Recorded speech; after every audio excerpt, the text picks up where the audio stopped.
Hello, hello, hello, and welcome. I saw you grooving back there, Allie. I was like, Yes, how are you? How are you? I'm doing great. How are you? I'm good. You look good. I love the blue. And let's see your nails. I saw You. those nails earlier. I love it. You look so cute. It's adorable. We are You. twinning with these glasses. How about that? Yes, I love it. Love it. I was thinking, Allie, I said, we have a couple of things in common. One is we like to have fun. I can tell that. So we have that in common. We're both Mounjaro. We're Mounjaro sisters, right? Right? That's So right. I love that. I think we are both smart and witty. I think we have that in common. So we'll have to find out tonight what other things we have in common. I think it's a lot more, but those are the three things that came to my mind. I will say there's a cool fact in this chat, and I'm going to put it up here. I'm going to start it off with this fact. Fun fact. This is Cookie. my girl Cookie. I love her dimples. You see those dimples, Allie? I Yes. told her when I slimmed down, when I used to be slimmer, I think I had like a slight dimple. So when I slim down some more, I'm going to be doing this every day. So I Get those can get those dimples. dimples. But she says, Fit Flavor Fun was the first channel I started watching when I started my journey in April of 2024. Allie, you have played a huge part in my success. Thank you. How cool is Yay. that? Love Hey, you, we Cookie. Betty. Yes, yes, yes. I love that. Here we go. Yes. Cheers to you, Allie. I feel like you're like the one of the goats, like greatest of all time with this Oh, weight thank loss. Like you. you really were doing your thing. All right. So, hey, I did it again. All right. So let's get started. We have some folks in the chat. Let's just see who's in the chat to start us off. We have Mel. Now, she was in here at 1 o'clock, 1:59, it says, and she says, hi, DD, Divas, and dudes, and welcome back, Allie. It's so exciting to have the two of you together. We love that. Felicia says, OMG, DD and Allie. I love that. And then we just had our comment from the lovely Cookie there. Love All right, Cookie. Allie's in here saying, get ready for facts, fun, and the shenanery of it all. Doris, how are you? How are you? She says, hello, all. So excited. I was looking forward to this, and so was I. So was I. Thank you for stopping in. We have Empowered Wellness by Teddy D. He says, hello, everyone. And Teddy. hey, Teddy. I love saying her name, Limitless Living with Shanta. I feel like she needs to be like on Broadway with that name. Yes, She says, neon lights for sure. yes, I made it. Yay. Okay, thank you for stopping in, Shanta. Mail to the B. You must be done with whatever you had to do. Wanda, how are you? She says, hey there, guys, checking in from NC. I'm sure that's North Carolina. Yes. This is my girl. Hey, hey, hey. I call her Mayor Mindy. Mindy is everywhere, isn't she, Allie? He's always, she's always. she's I'm so jumping from TikTok to Facebook to go into and then I'm on the pen live and Mindy is just there. She's just Mindy there everywhere. there. I She love is. it. I love it too. Just a support for us. I love that. All right, who else do we have in here? We have MVP. She says, hi, Dee, Allie, and community. Nice to see you both. Hey, MVP. Thanks for stopping in. Real Journal Talk with V. Real Journal Talk with V. I'm glad you stopped in here. I didn't think you were coming tonight, but since you are here, I have to give you, Allie, I got to do it for our girl. Happy birthday. Happy birthday, Yay. Real Journal Talk with V. It was your birthday. Yes, yes, yes. I love a good birthday celebration. How about that? Love Okay, that. who else do we have in here? Let's see. Oh, Simply Taisha. She says, hi, DD, Allie, and Divalicious Spam. Love that. Love that. Okay, so that's the crew we're starting off with in the chat. Anybody out there watching, don't forget to hit that like button, subscribe to our channels, support us in any way that you can. We would love that. And then I would say, come and join us in the chat. Come and join us in the chat. Have some fun with us. So we're just going to start off, Allie. I think everybody know you. Like I said, you're like one of the GOATs, one of the greatest of all time. But just catch us up. What's going on with you? Are those kidney stones leaving you alone? Like, what is going on with your life over there, Allie? Are you in maintenance? Like, what is up? Okay, so yes, I have survived the kidney stones. Thank you for asking. I'm doing a lot better. And for anybody who may not be aware, I had kidney stone issues before I ever started Mounjaro. So I just want to be clear, not caused by Mounjaro. I'm seeing like this influx of videos lately. It's like, I'm in the hospital, da, da, da, and I'm on a GLP-1. It's not related, so calm down. So yeah, so survived that, doing well. I've been on Mounjaro since November of 2023, and I haven't hit maintenance yet. I don't have a goal weight. I'm just kind of winging it right now, down 130 pounds. Yes. Okay, wait a second. We got to give you some confetti. That is awesome. Yes. Go, Allie. Go, Allie. Go, Allie. Hey, hey, hey, hey. Did you ever think you would be, Allie, down? Did you ever think you'd be down 130 pounds? That is like, that's a whole person. That's like that's like almost 3 of my daughters. That's a lot of weight. It's wild, and it still sounds weird for me to say it. Like I have to think through it as I'm saying it to make sure I'm saying the right thing. And it's like, oh my gosh, it's wild. It's wild. So how has your dad reacted? Because, and tell us like your family, how have they all reacted? But I wondered about your dad because I remember you talking about your dad and having a picture of William Shatner. You guys went to some kind of convention or something like that. We did, And yes. yeah, so and I know you're close with your dad. So what has he said? Is he like, is this my girl, Allie? What is up? Yeah, so so the last time he saw me, he said, "Where's the rest of my kid?" Which was very sweet. Um Uh, But he did comment that he's like, "Oh my gosh, I can see it in your face. You're starting to look like you did in high school." And no. that was really shocking. And I said, "Dad, you do realize that I'm 41 years old, right?" Like, that is the best compliment you could have given me, like, out of any that you could have thought of, and he was like, "Oh, good, because I wasn't sure what to say." It's a long drive for him to come and see me, and so he was like, "I was thinking the whole time, like, how was I gonna word this in a way that would be respectful," right? Because we have a lot of conversations about, don't comment on people's bodies, and he's an old fella. He's trying to, learn and get hip with the Yeah. times. So that's what he came up with, and I just adored it. I recently got to see some family on my wife's side that I hadn't seen in a long time, and they were absolutely blown away. They were just I like, bet. "Oh my gosh." I was standing in the kitchen helping, and one of her cousins was like, I would not have known that was you until you turned around and I saw your face." And I was like, yeah, Uh, 'cause it's been a long time since they've seen me. So Gosh, and that has to be a good feeling. it is. It was good, and then, of course, there's the barrage of questions that comes after that, and you know me, I'm very much an open book, so it was, "Hey, can I ask you questions? Like, what's go" and I'm like, "Yes, but you need to just be prepared if you don't want to hear all about my constipation and all the fun things that happen on a GLP-1, right? Because 'Cause I'll tell you."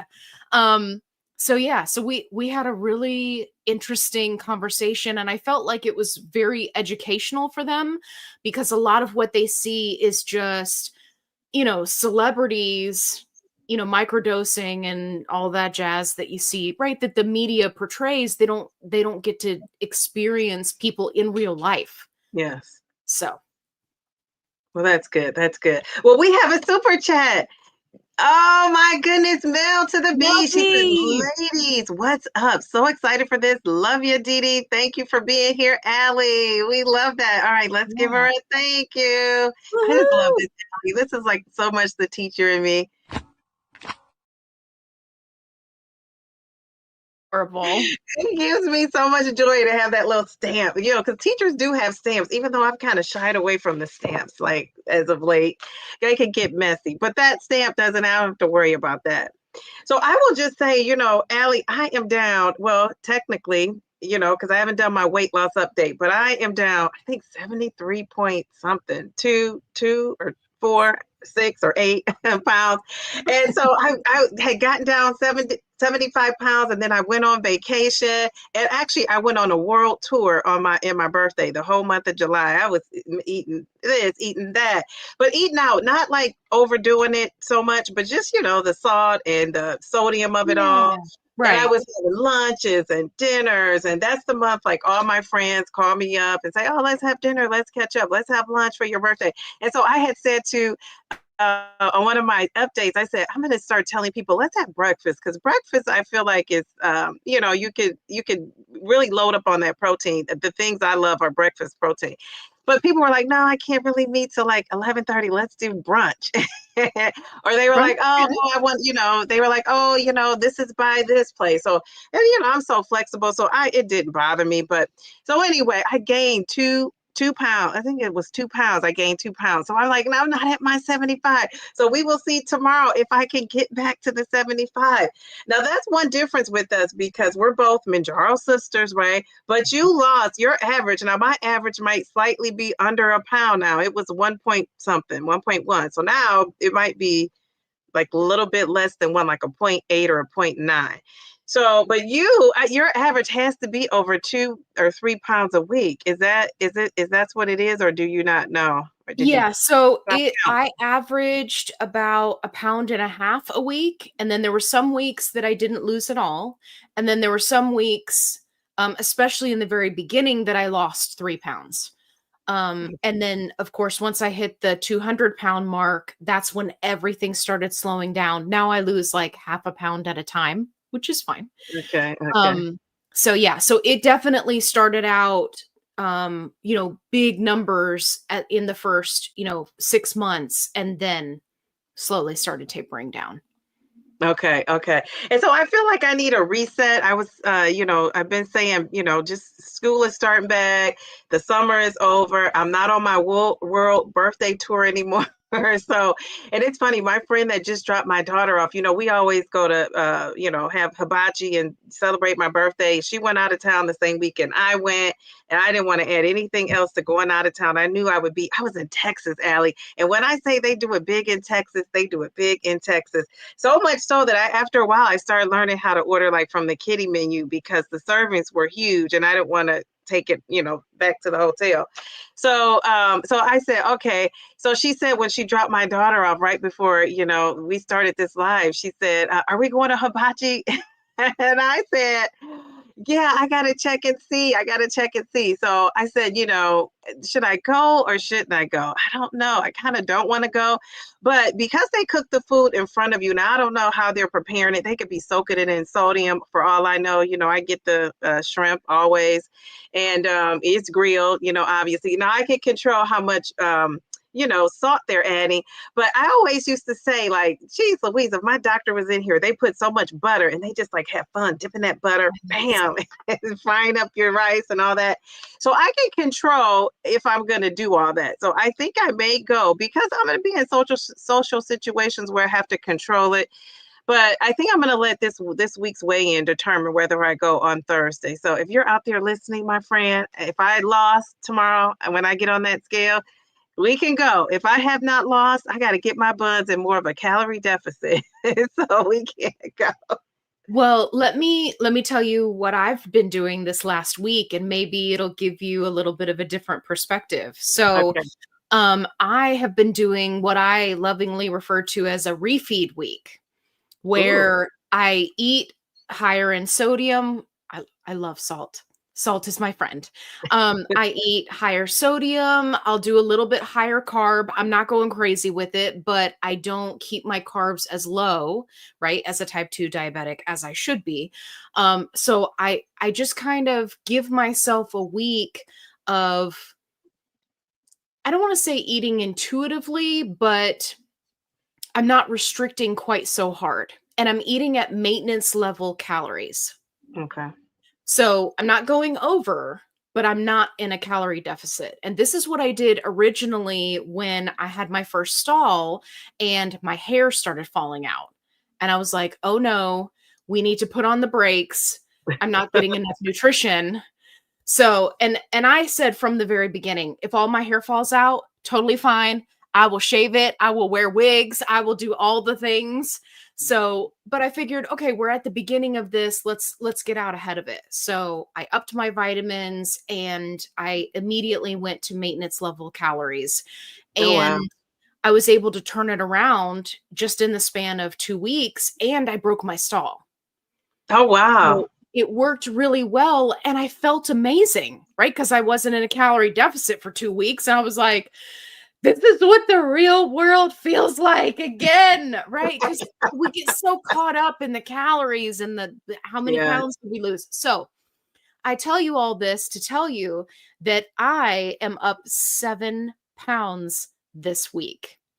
Up 7 pounds. Wow. And you're not in a panic about it. I love that. No, no. As a matter of fact, I don't care at all. It's wild. I actually went shopping to Goodwill and I got a size smaller pants.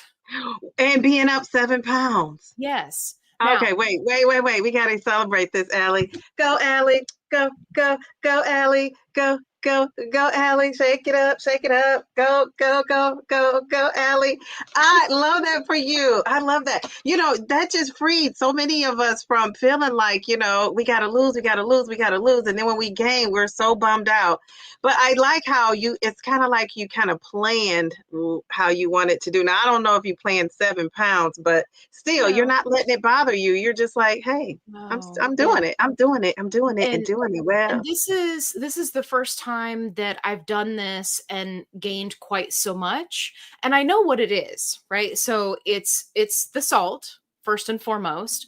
It's the increased carbs.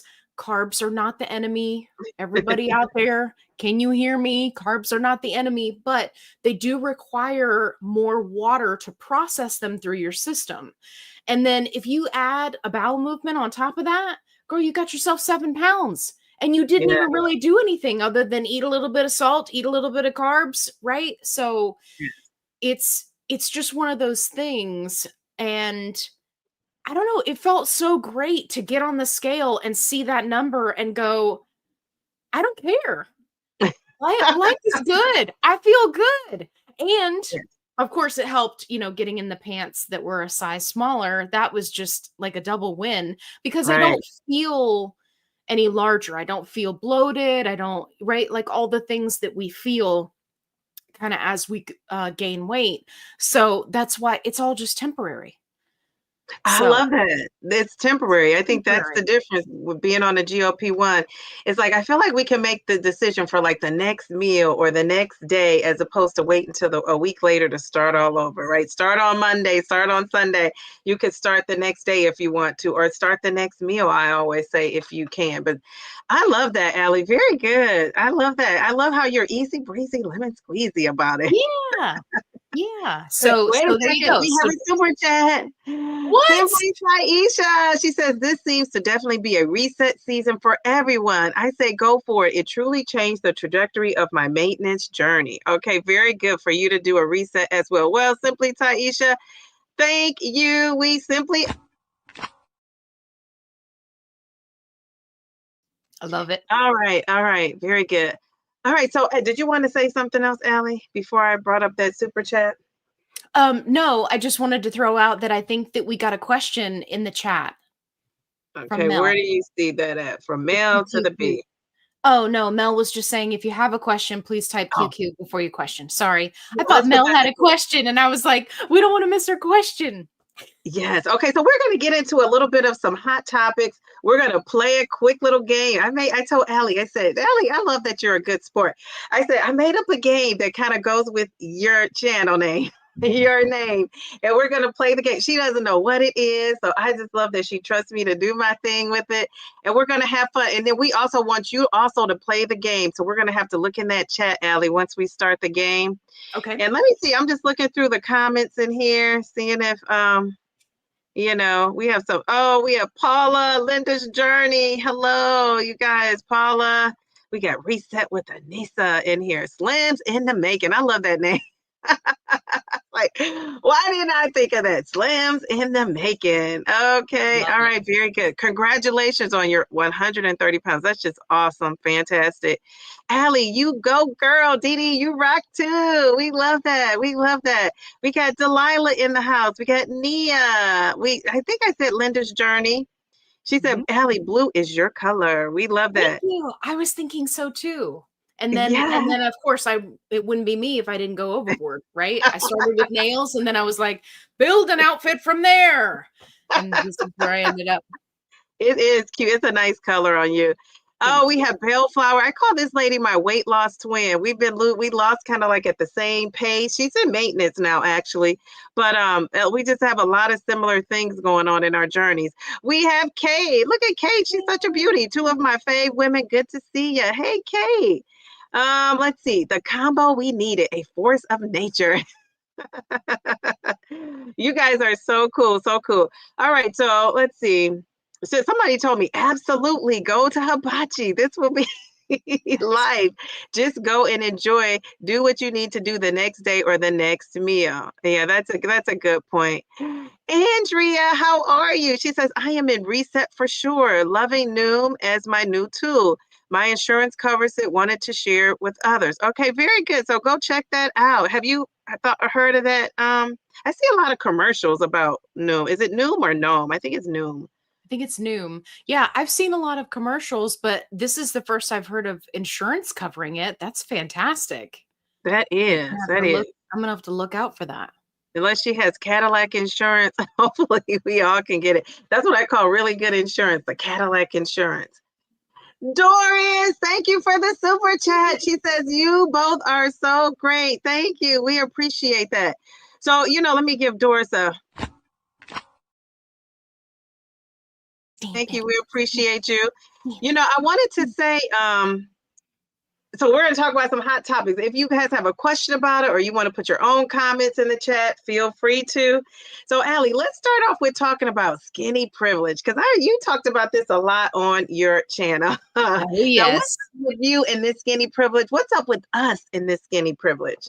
So I just wanted to know, have you ever experienced that? Have you, since slimmed down? Because I saw you looking like a slim goodie. You were a slipper. I'm like, this lady, she is tiny. I love it. And probably, are you at goal weight? Are you technically still overweight? Or are you I'm not? technically still overweight. Yeah. Yeah. I'm a size 12.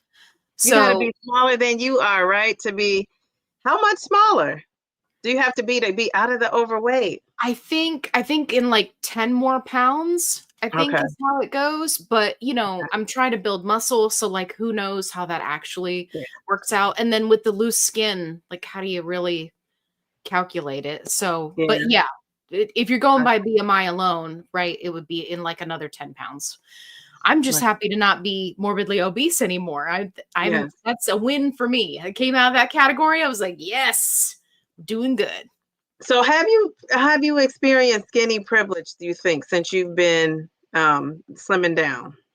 Yes. So, one thing that I've noticed is that people pay a lot more attention to me now, which is really weird because I'm the kind of person where I like pop in my earbuds and go to Goodwill and scour through the racks, or I'm doing my grocery shopping. Now, people, and more specifically men, will talk to me more just randomly in public. Wow. And I'm and not it's surprised though. yeah, and I'm just kind of like I've had to get used to it because at first I thought I and people tell me that I've gotten this my whole life that I have like the customer service smile. You know how like you're in a store somewhere and somebody's like, "Hi, how are you today?" Right? Like that's my smile apparently. So everywhere I go, people think I work there. Doesn't matter what I'm wearing. I could be sporting, my Street Fighter t-shirt and my chunky sneakers and sweatpants, and somebody will come up to me and be like, "Can you help me find the green beans?" Right? And I'm like, "Sure, I don't work here." So, yeah, but that is happening, but it's more people just having a conversation with me, and I'm like, "To me? You're talking to me?" So that's very weird. Now Having your let me ask you, because yeah, sometimes I think too, I think this is true. Now you would know, maybe you don't. I don't know if it's a subconscious thing or not. Are you smiling more? Do you think you're more inviting, or do you think it's purely based on your looks?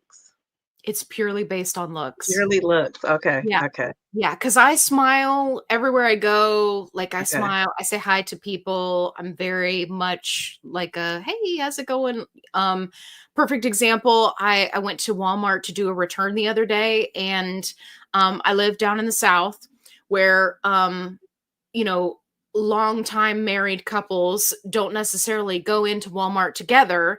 The guys they like to hang out on the back of their truck, and Oh so wow. this older gentleman, he had to be in like his 60s, or maybe late 60s.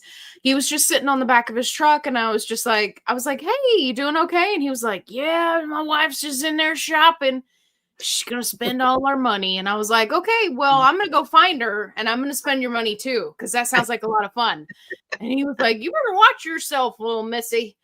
Anyway, came back That's and too funny. he was like, "Where's my wife? What'd you do with her?" I was like, "Well, she's in there paying." Jeez, Louise. You know, I've kind of had like some ups and downs along my life, but when I was smaller, yeah, I've always gotten a lot of kind of male attention. But here, when I got the 300 plus pounds, it just kind of diminished. Like I would get looks. Now I'm kind of getting like double takes, which I was getting before I picked up a lot of weight. So I do think it is because for me, I smile, all the time. I do really keep a smile on my face. But I know a lot of people have been telling me that, on this GLP-1 journey that they have like the resting bee face. So, and they say even though they have slimmed down, they're still not getting that male attention or female attention, whatever attention they're looking for because they don't look, they're just used to looking Approachable. that way. So that's Right. why I wondered if it was partly that. But we know skinny privilege is a real thing. It's just men are very visual. And nowadays, I think men have been even more and women too, like we're even more we're expecting to see you like half naked almost. You know what I'm saying? People Yeah. don't wear as many clothes, sexy is being barely there. And so I think your men people are used to seeing that. And when they see somebody that they visualize in like lingerie or whatever it is, I Mhm. think that's what kind of drives it, right? And so, and if you're a bigger person, I don't know if people are visualizing you that way necessarily. And Lord knows the stores aren't, the advertisers aren't. Right. When you think about all the romantic comedies, there are not very many with plus size women. So I think Hollywood has definitely fed into that, that looking a certain way is currency, right? And I think you said in one of your videos, like I think you said some of the thinner people are probably feeling like we're not in the club all by ourselves anymore because a lot of us are joining them. And Allie, you're in the front of the line here. I'm taking your skinny privilege and I'm gonna run with it. I'm gonna do Yes. all the shenanery with it. How do you Yeah. think we overcome that? Like, what do we do about it? I I don't know. I think the most important thing to remember anytime you're in a situation when you're given a lot of power is to not take advantage of other people. Yes, that's a So, good one. and also stand up for the little guy.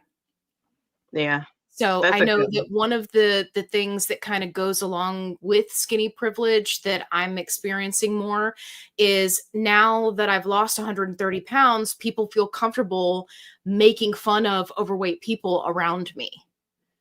You said that. You really? Jeez, Yeah, Louise. that's a big no-no in my world because I will lay it down. And I have embarrassed quite a few people and been like, "I'm so sorry." "What?" "No, No, you're not now gonna." that you bring that up, I have to ask you. I feel like you've been like a little less laying it down. I feel like you've been a lot like more gentle. Have you, Allie? Am I Yeah. imagining that? You have been a little bit more gentle? Yes, yes, yeah. Okay. Why is that? I think that for some people, especially, and I'm finding there are so many new people that are just, coming to my channel, they see my helpful tips and tricks videos that where I'm very like, like I am now. Like I'm just being me. I'm upbeat. I'm like, hey, yeah, we could do this. And here's how you, and here's 5 things you do, da, da, da, da, da, right? And I'm just trying to help people. But then the next video they see is where somebody left me a nasty comment and I'm laying the smack down and, making fun of them. And then they're like, Allie, what's happened to you? You were so nice. What's going on? And I think it's really jarring for them. So I've been making more of an effort to try to space those things out. So they're Okay. still a part of my program because they're still part of me. But I'm doing a better job of spacing them out so it's not quite so much for people. Okay. I love that. I thought you took it even easy a little bit on Dr. Bird. I did, and I still got flack for it. There Did were you a whole bunch really? Yes, there were a whole bunch of people in the comments, and they were like, "Oh, yeah, but, this doctor, they say all these good things about these other things." And I'm like, "Well, I didn't say that they're not capable of good ideas. I just said this one thing that they said about GLP-1s was a bad idea." I roasted Dr. Jones pretty good. Dr. Jones.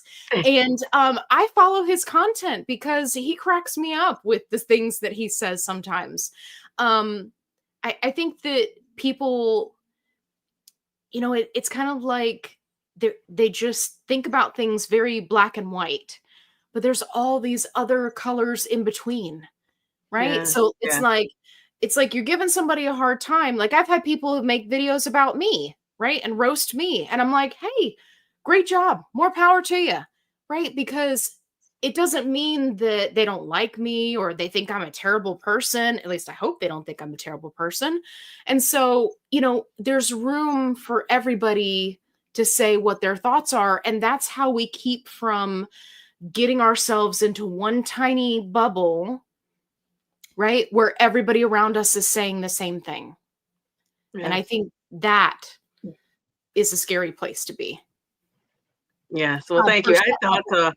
I said, I think she's like taking a little bit easy. And I love that. I love that. I Yeah. think people have to evolve and change and, you just do your thing. You see something, you might change your vibe and then you might go back, you just never know. All Mhm. right. So let's talk about the celebrities of it all. Cause I even made a video about Lizzo, my girl Lizzo. And I just wonder, what do you think about these celebrities that, it just cracks me up. And I get, let me just say this before I even start. I get everybody who loses weight is not from a GLP-1. I'm not assuming that, but some of these ladies that I follow have been working out, saying they're working out, they're doing all the things. And then all of a sudden, when the GLP-1 comes out, you see them 6 months later and they're slim. So to me, it's like, cause and effect, it's like it just Yeah. matches. And then, I remember Lizzo, people were like, oh my gosh, she was using a GLP-1. She's like, oh no, I didn't. I didn't use it to lose weight. And then she came out and said she tried it before, but that's not what, caused her to lose weight. So it's kind of like, I don't know. I'm going to take her at her word, but she was really big on body positivity. So my first question to you is, do you think you could promote body positivity and say, love your body the way it is, and then go on a weight loss journey and lose weight? Absolutely. 1,000,000%. And I will specifically follow creators who say exactly what you just said. Because unfortunately, in the time that we're in now, there's so much backlash when it comes to being on a GLP-1, right? Yes. Like it's not safe for people to say, "Hey, this is what I'm doing." And I mean, a really good example is there's a fitness guru named Janelle over on TikTok who has 20 billion followers, and she sold her fitness plan and all this stuff. Like everything about her channel is fitness and food. And she ended up going on a GLP-1 and lost, I think it was like 20 or 30 pounds. And the amount of backlash that she had is still going on to this day. Oh, wow. And this is something that happened like I'm pretty sure A while like 2 ago, months right? ago. Yeah. Yeah. So, and every single day there are still nasty comments. She'll be like, "Here's a new chicken salad recipe." And then people are in the comments like, "Does it taste like Ozempic?" Right? Is it a GLP-1? Right, right. Oh my goodness. Right, and it's just it gets old, and I can't imagine what that would feel like, as a creator, like, you're having to ignore that. And, when you're in the spotlight, people expect so much from you, especially getting to that point of body positivity, because there are people in the body positivity movement who are anti GLP-1. They're like, well, you're not body positive if you want to lose weight and get healthy. And they're entitled to their opinion. That's right. Like there's room at the table for everybody. But it also sets the stage for people to not feel safe to be able to say, yeah, I decided that I wanted to lose 50 pounds for my children. I wanted to, get my blood pressure under control. I wanted to get my blood sugar under control. I wanted to, feel better in the things that I want to do. I want to be able to ride a roller coaster and not have to, be embarrassed about sitting on the seat to see if I'm going to fit, right? Like there are so many different aspects to it, and I think that people get cheated out of being honest Yeah. if they're in the spotlight. For the backlash of it all. Yes, and Yeah. I do agree with that. I do think that, because I remember you make the connection with yourself. I remember when I was 300 plus pounds and I was just thinking like, I might be stuck here, so I'm gonna embrace it. You know what I'm saying? Yes. Like, I wanna Yes. be the best looking 300-pound lady that, dresses nice, looks nice, carry myself a certain way, and I took pride in that, right? But I Mhm. also knew that it was unhealthy at some point, and I think what Lizzo said, which really resonated with me, because I could just imagine, she said, like, her knees were hurting. She still, Right. loves the big body, she was body positive, she still is, but she said she couldn't perform the way she wanted. She was winded, and people were giving her so much props for keeping that energy on stage, but for her it was behind the scenes. It was difficult. Oh, So sure. I do see where she would want to say like, okay, I got to do something about this. But I think that's where, some of the fans felt a little betrayed, like, oh my gosh, you were so about body positivity, and then now you want to be slim. And I think when it really gets into your health, because I know some people that are 400 pounds that aren't diabetics. I think we just Mhm. assume when you're bigger, you have high blood pressure and diabetes. There are some people who actually don't.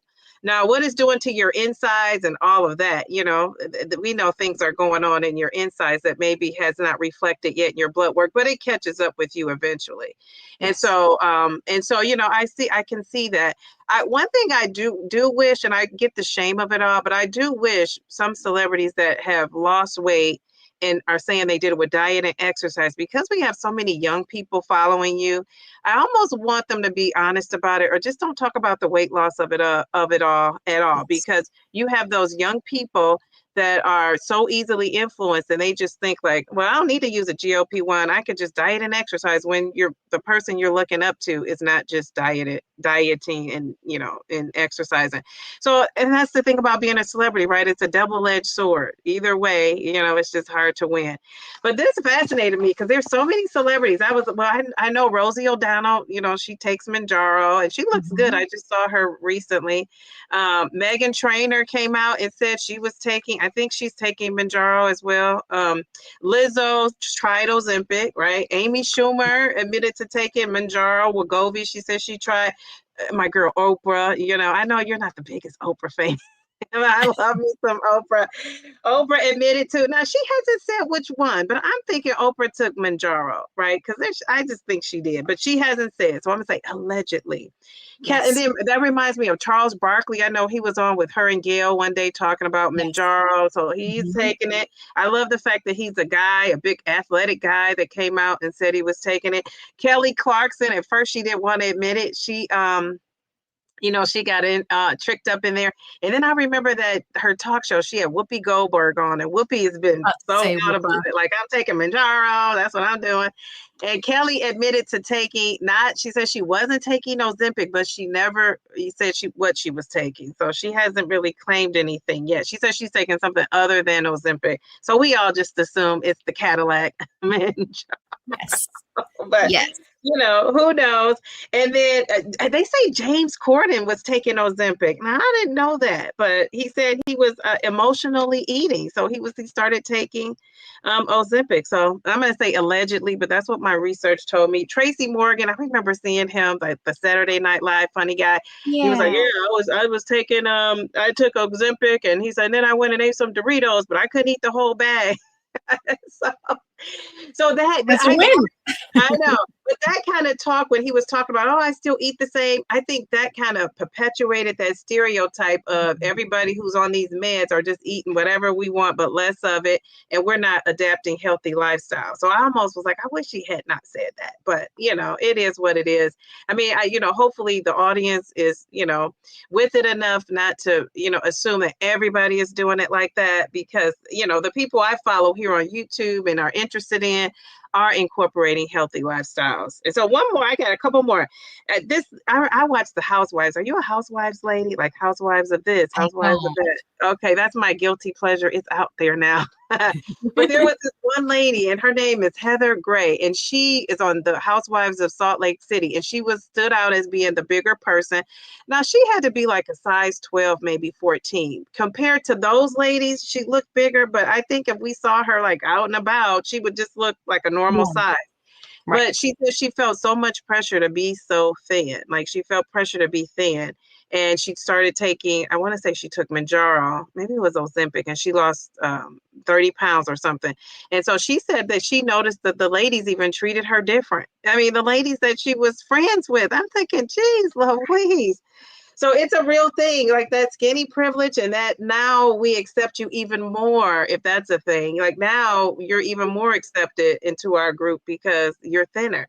And I just think that to base people's value in life on how they look, it's just never a good thing. It looks fade. I was saying this last night, Friday night. I said, like Judge Judy used to say, looks fade, but dumb is forever. Forever. I love Judge Judy. Yeah, I think that I think the route that we're going is there was a Netflix movie that really didn't do all that well. It was based off a book. It was called The Uglies, I think. The Uglies. Ooh. Yeah. Anyway, it's like a teeny bopper book, but essentially everyone is transformed into a beautiful person. And then it was like everybody was the same. There were like everybody acted the same. They wore kind of like the same clothing, right? Like they all just kind of looked the same. Everybody had the same interests. Like it was anyway. It's a good one watcher, but certainly not my favorite movie of all time. But what did you say it's called again? If I don't write it down, I won't remember. You said it's called The Uglies. It's called The Uglies. Okay. Yeah. Okay. So one thing that really stood out to me from this movie was that, there was so much pressure to become beautiful, but then once you were there, it was like there wasn't anything special about you anymore. And I think that will be the next phase of where society heads, because once we're all thin, it's like, then what? If there's no longer skinny privilege, right? And there will always be people, that are, various sizes and things like that. So, I mean, we'll still have diversity, but if there's the option there and everyone has it, which hopefully will be the future, then it won't be the social currency. It will evolve into something else. Right.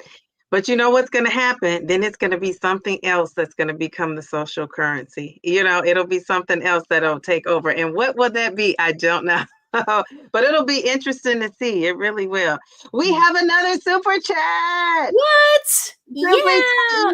Taisha. She says, I think that many people are just unhappy with themselves and looking for reasons to be angry. It's easy to project that onto someone online. Yeah. Yes, yes, yes. I agree with that. I agree with that 110%. Well, Taisha, we got to give you a thank you. Thank you for that. Stamp, Yes, we stamp. love it. Wait, we also have, I noticed the super chats and I noticed some gifts, but I was letting Allie finish her thought. So I didn't want to step in. But Mel B, she gifted 5 Downsizing Diva memberships. And the funny thing is, Allie, you never know. Like on StreamYard, they don't tell you who's getting that. So I'll have to check the analytics. But thank you, Mel, to the B. Okay, let's see. Let's So give her awesome. that. Stampy stamp, stampy stamp. Okay, you have some questions in the chat, Allie, and then we're going to talk about. Oh, I got questions? You have a couple questions. We're going to talk about the fast food of it all because, yeah, we're going to talk about food. One of my favorite topics still is talking about food. Love food. All right, let's see. I think Okay, Mel had a question. Yeah, there you go. You found it. Okay. so Allie, let me sound like I'm a professional interviewer. Allie, you seem very cool and collected, moving in a variety of spaces. Can you share more about the community of people you grew up around? Inquiring minds want to know. So the community of people I grew up around. So, well, I moved quite a bit as a kid, which for anybody who's never experienced that, it puts you kind of in a position where you really have to figure out what part you're going to play in the classroom. And for me, through trial and error, having moved multiple times, I found that being the class clown is a really easy way to make friends. That is a really great True. way for kids to, to kind of feel comfortable enough to talk to you. And right. So yeah, so I'm kind of the clown. And that just comes from, moving so many times and wanting to make friends. So All right, very good, very and good. thank you Okay, for we saying love that I that. seem very cool. Thank you. Yes, yes, yes. You seem like you can vibe. Everybody can't vibe with everybody. You seem like you one of those people, Yeah. and I consider myself one of those people. Like I could really just get along and vibe with everybody. Yes. So I think that's what she kind of means. Like you just can, you can just fit in wherever you go, pretty much. Well, not really, because you're gonna tell Well, folks off if you're not in the right right, place. right. I'm kind of like that secret viper, right? It's like everything Ugh. looks good on the surface until somebody gets mean or nasty or right, and then I'm like, so, but yes, for the most part, I try to get along with everybody as long as they're not a mean girl or something like that. I don't deal well with that. And I ain't don't nobody deal got well with time for mean that. girls. Nobody got time for the mean girls, Allie. All No. right, so Allie, you said, so the question for you is, have you had a DEXA scan or do you have interest in things like that? I wanted to get one. Unfortunately, there isn't anywhere close to me because I live in the middle of nowhere in the South. So I never went and had one done, which I wish that I had, especially at the beginning of my journey. Um, but yeah, I love those and I love seeing people's results and how it breaks everything down for you so you can see, especially like right now, I'm one of my main priorities is building muscle, and so it really allows you to get like that inside picture of what's happening in your body. I think they're fantastic. I think everybody should get one if they have the opportunity. Now, do they have in-body scans? Like that's a little bit different, like through your hospital or through a clinic. You might want to try That's a good that. question. Yeah, It's I a don't different know. one. Maybe ask your doctor if they have a place, because usually those aren't. It's the DEXA scan is kind of like the gold standard, and that's great too, but it's not like a DEXA scan. But what about you can even ask, and maybe you have a bone density test. It's not the DEXA scan, but it's the same scan. It's kind of, it's just Interesting. for checking out your bones, making sure you have good bone density. So yeah, I'll that might be try that. something you might want to check out. Okay, good question there. Bellflower, she says, I have a resting bee face, overweight and thin. So some some of it could be how you carry yourself, and some of it could be skinny privilege. That's a double-sided coin. So I guess she's asking, what do we think about that? I kind of said I agree. I think Mm. some people are just like that, right? But I do think I've noticed I have a friend who's lost weight. She was always in a grumpy mood and she had a bariatric surgery. And Mm. we don't talk every day. She calls me every year on my birthday. Sometimes we talk in between if something's happened in her life or mine, but we're not to talk every day. Well, she called me in July, it was my birthday. And I happened to see that on social media that she had lost weight and had this bariatric surgery. And I need to call her, by the way. As I'm thinking about this, is when she called me, I was out of It's town, so okay. I didn't get a chance to really speak to her. But I noticed her demeanor and her whole disposition. Like she always looked like she was frustrated and upset. And I see why. If you're carrying almost 400 pounds around, I see why you're not always smiles and upbeat, and maybe she was in pain and this and that. But Yeah. now she seems so relieved, and she was talking about going out on her first date in a long time, and I was just so excited for her. But I can see a guy totally approaching her. Now she doesn't look that much different. Her face is a little slimmer, but she still is the same pretty girl I see that when she was bigger. I just see that she's happier too. Do you know what I'm saying? Right. So that's why I was Right. saying sometimes I don't think women especially, and even men, we don't realize it's an energy and a vibe you give off. And sometimes that it cannot be your size, it could be people can sense when you're not confident, people can sense when you're insecure. So that's why I said that. Now that's not for everybody. I always say, it's never an all or everybody. It's Right. just something I've noticed. And then be me being a teacher and being around kids who were having struggles, and then you see them lose weight, and then their social life changes on the playground once they slim down. So it's just a real thing how people treat you. But I also think we just have to kind of be cautious about what we're putting out there. And my goal here on YouTube is just to get everybody to embrace that body positivity, no matter what size you are, because you could end up, you could lose a lot of weight. We don't know what's going to happen with these medications. We don't know what medical thing could happen with us, and we could end up overweight or gaining half the weight we lost back. And I think you have to have confidence that you're worthy and you're beautiful, and no matter what size you are. And I remember seeing your pictures when you first started, and the chunkiness in your face, and you were still the pretty Allie you are now. It's just that now we can see your features because you don't have, such a chunky face. And I think Right. women have to start embracing that, about themselves, and not listening to what social media, because social media will have you think that only a size 2 is attractive, and that we know that that's not true. Right. Yeah. I So agree 100%. Are there any? I saw another question. I thought, let's see. Uh, let's see. Okay. She says, body positivity. Hey, Michelle, it's not about being positive, about being big, but being comfortable with your body, where you are at, even if you are choosing to get healthy by slimming. It is not making fun of, okay, what did she say?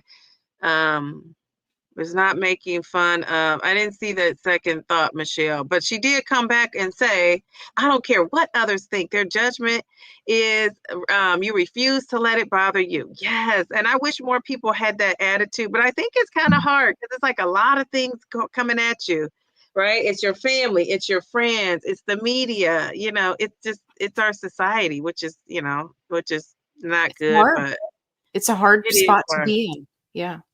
Hey, Journey, how are you? Okay, all right. So they must be talking about the DEXA scan in the chat. Let's talk about the fast food and the food of it all, because I think, I've noticed when people say, my dad, I'm going to use my own example. My dad, when I told him I was on the GLP-1, he was like, I said, you didn't notice I was slimming down? And he's at this point, I think I was like 40 pounds in, maybe 35, 40.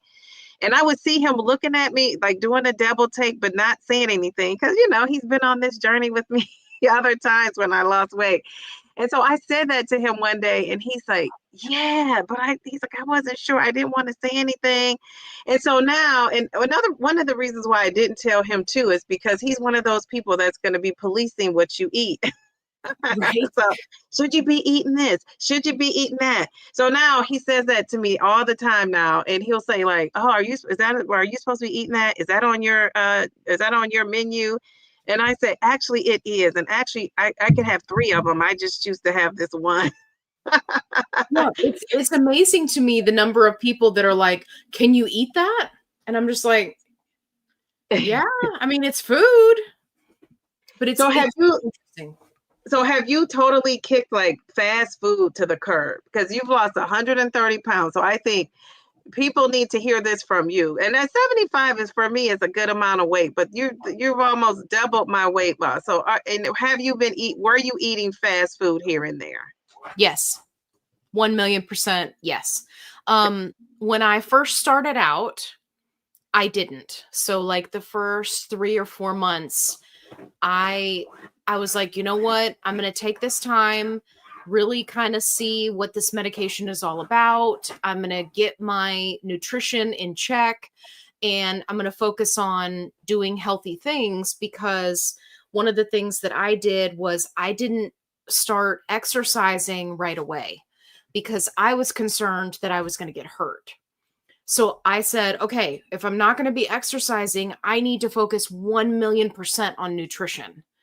And that's what I did. So for the first 3 or 4 months, no fast food. Then I slowly started to incorporate it into my calorie deficit.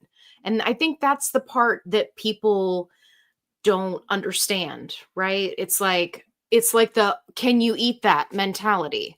It's like, can you eat the McDonald's? Yeah. I mean, it depending on what you get, it may suck up all of your calories for the day. So you may not want to do it like that. You may want to be strategic about it, but it's about balance. And will I go out and have a fast food meal? Yeah, absolutely. Especially because it's very common, like, with friends and going out late after events or whatever and all that. Socially, you don't want to be that person that's like standing out going, I can't eat that. Um, but then you can kind of, like you were saying earlier, balance it out with something else, right? That next meal is an opportunity. So, did I sit around eating fast food, cheeseburgers and margaritas all day? No.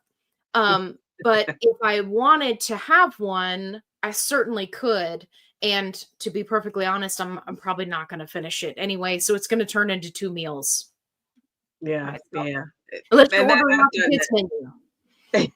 Ordering off the kids menu, that's a good option. And I don't think that's something we should be doing because we know that what's in the food is not the best. So I don't think that's something you should be doing on a regular basis. I know people before they started this journey, including myself. Like I always tell this story. My daughter said, "Mom, how come the people that used to bring the food to our house and deliver it don't come anymore?"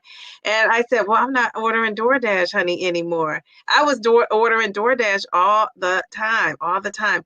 And so it just freed me up from doing that because, not wanting the fast food and thinking about more healthier choices. But I do think there comes a time when that maybe that's all you have to, a quick something you got to grab, especially Mhm. me with my daughter, and we grab something. Like, now, I'm not a fan of going to McDonald's, but like Chick-fil-A, which probably is not you know, they say with so many ingredients in that Chick-fil-A, but I mean, that salad is just not to be played with. I love their salad. Their salads, they have good salads. I just love it. So, but I'm very cautious now about what I'm eating, how much I'm eating, and it's also a part of what calories. And if it's not, I might be a high calorie day, and then the next day I reduce it down so it averages out.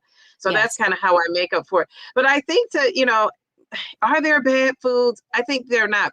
I won't say bad foods. I think there are foods that aren't good for you. Let's say that. But I think everything has to happen in moderation. Unless you're one of those people that could just cut things out and never look back. If you could keto it out from here till you you leave this earth, that's good for you. For me, I don't think I could do that, and I don't think I'd be happy to do that because I Right. still want to be on this journey losing weight. I still want joy, the joyful things in life, and God made food. He made it for us to enjoy. Now, have we like kind of it took it to another level with the artificial this and the artificial that. Yes, but people are even vilifying fruit now. It's like, leave that fruit alone. I mean, why are we doing that? So I just think that we have to think all things in moderation and not be so caught up on, is this a good food, a bad food? Sure, there are some bad foods that are just chemically, Sure. formed and all of that.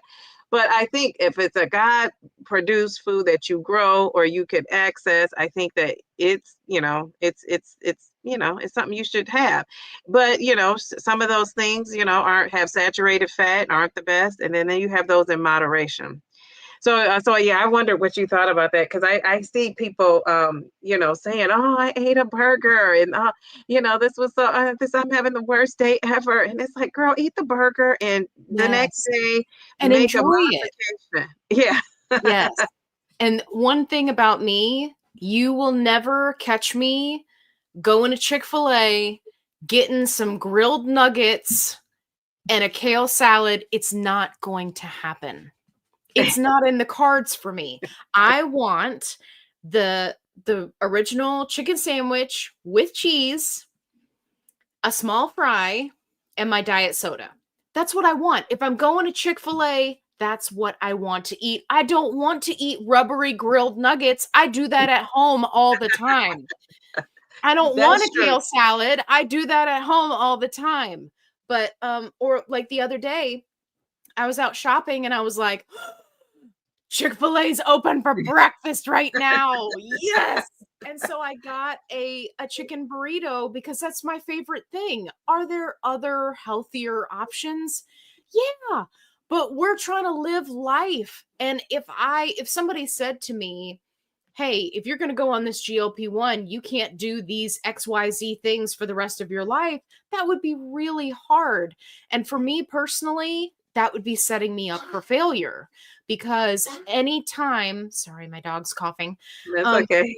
anytime that I have like severe restrictions that I've just placed on myself, that's when my brain starts going, how do we find a way around this? But instead of Yes. doing that, I just have my Chick-fil-A chicken sandwich.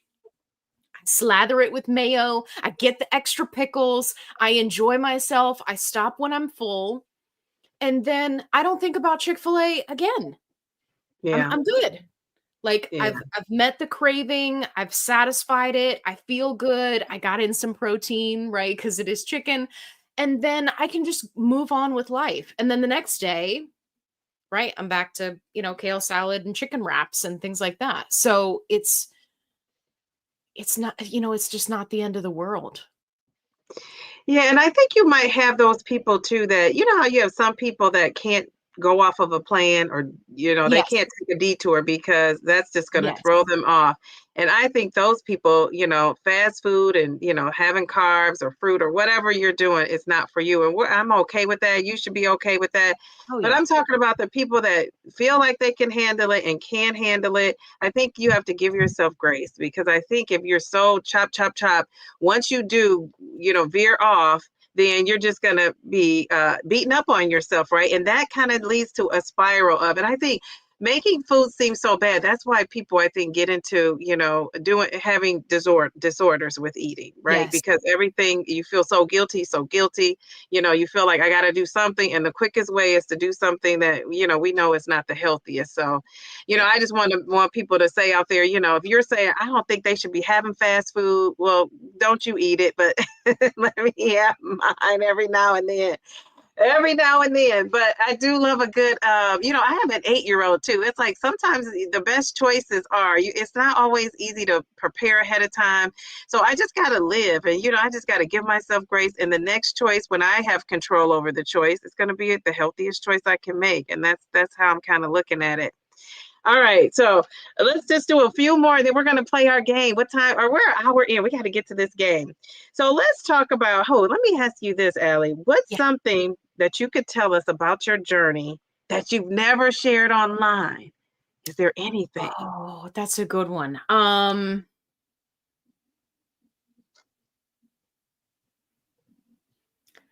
don't know. don't know, because I tell everybody everything. And everybody who's ever interviewed me and asked me this question, I always always tell them something. Okay, here's one. I got one for you. So, you know, you will see online that unfortunately there are people who end up with dealing with constipation and ending up with a blockage. And that is like the most scariest thing to me about being on a GLP-1. Not necessarily the constipation itself, right? Because that's kind of like you can deal with it, but having a blockage, that scares me. So I've always been one to kind of like stay out in front of the constipation. And I am not opposed to hitting laxatives hard if it goes past 4 days. Now, I've only had to do this twice in the entire time. I know, right? You're like, oh my gosh, Allie, why are you saying this? I No, I think it's one of those things where A, you always want to consult with your doctor, but B, I mean, I just watched a video of a young lady just the other day who ended up with a blockage, who had to have surgery because she went 7 days without a bowel movement. And geez, it just Louise. breaks my heart. Like, I think that more people should be talking about, hey, if you have constipation, yes, let's get out in front of it. Let's make sure we got that fiber up. My fiber goal, like I recently just bumped it up. So now I'm at like 50 grams of fiber. I'm like killing it with the fiber. I'm Oh, loving it. wow. So staying on top of it is good. But I don't think that people are willing to say, hey, it went this amount of time and I panicked and called my doctor and said, how many of these can I take? Because we want to get things moving. And I think that there should be space for people to say, hey, this got away from me and I needed to step in and do something different. I'm not saying take laxatives all the time, right? And let's not misconstrue things, but I am saying that sometimes the Mag 07 is not enough. Sometimes a magnesium supplement's not enough or fiber is not enough. So do not be afraid to call your doctor if you're having an issue. Do not end up in the hospital with a blockage. Yes. Okay. That is my secret. And mine is, and I don't know if I shared this. I don't know if I shared it, but mine, something I haven't shared online is that, I'm not a fan of weighing in every day at all. If I could not weigh in every week, I wouldn't. But I've committed to it to at least till I get to that 100 pounds down. I'm going to weigh in every week and record it, right? Right. But at one point when I was doing I think this was during Lent, and I was cut out everything but the seafood, and I wasn't eating. I would eat chicken, turkey, and fish, and so I cut out everything but the fish. And I was going to the restroom so often. I'm like, I gotta get on the scale. So I got on the scale every day for the most part. Sometimes twice a day I would get on the scale. And I was going to talk about my experience with it, but then I skipped a day. And I thought, I can't make this video. I got on the scale every day when I technically didn't get on every day. But I guess I probably could have still, because I was very close. But I was getting on that scale, and that scale was doing mind tricks with me. It was like, it's kind of like, how like that positive reinforcement where, the person does something and you give them a treat, they do something, you give them a treat. So I felt like I was going through that type of thing. So I said that weighing in every day is not for me. And that's the most pounds I had lost in 1 month, was when I was, had given up the meat and was just eating the seafood. And, I was piling up on those fruits and vegetables. And so I did really well. So I was just like, I gotta get on this scale. Okay, so now last question, and then we're gonna play the game. What part of your body image still surprises you? Like, what part of this whole journey and seeing your new body and size surprises you even now? That's a good one. Is there something? Yeah, so for me, this is gonna sound silly, but it's like my hands and arms. So, and I just talked about this in a video, right? So, I don't know, like I've I've always had what I lovingly refer to as sausage fingers my whole life, even when I was a kid. Like it's just where I store fat and inflammation. Like my fingers have always been chubby. And so to see them now, it still blows my mind. And like my arms, like I'll be doing something, I'm washing dishes, and then I'm like, Is that my arm? whose skinny arm is that? What is going on? Right. You know, it's still, I'm still having to wrap my head around it. It's just wild. No, I love that. And I'm like that with the clothes. Like, I see clothes and I'm like, I can't fit into that. I was like a size 2X, and then I'm fitting into like extra larges. I'm like, I can't get in this. I look at it and think there's no way. And I put it on and it fits and I'm amazed.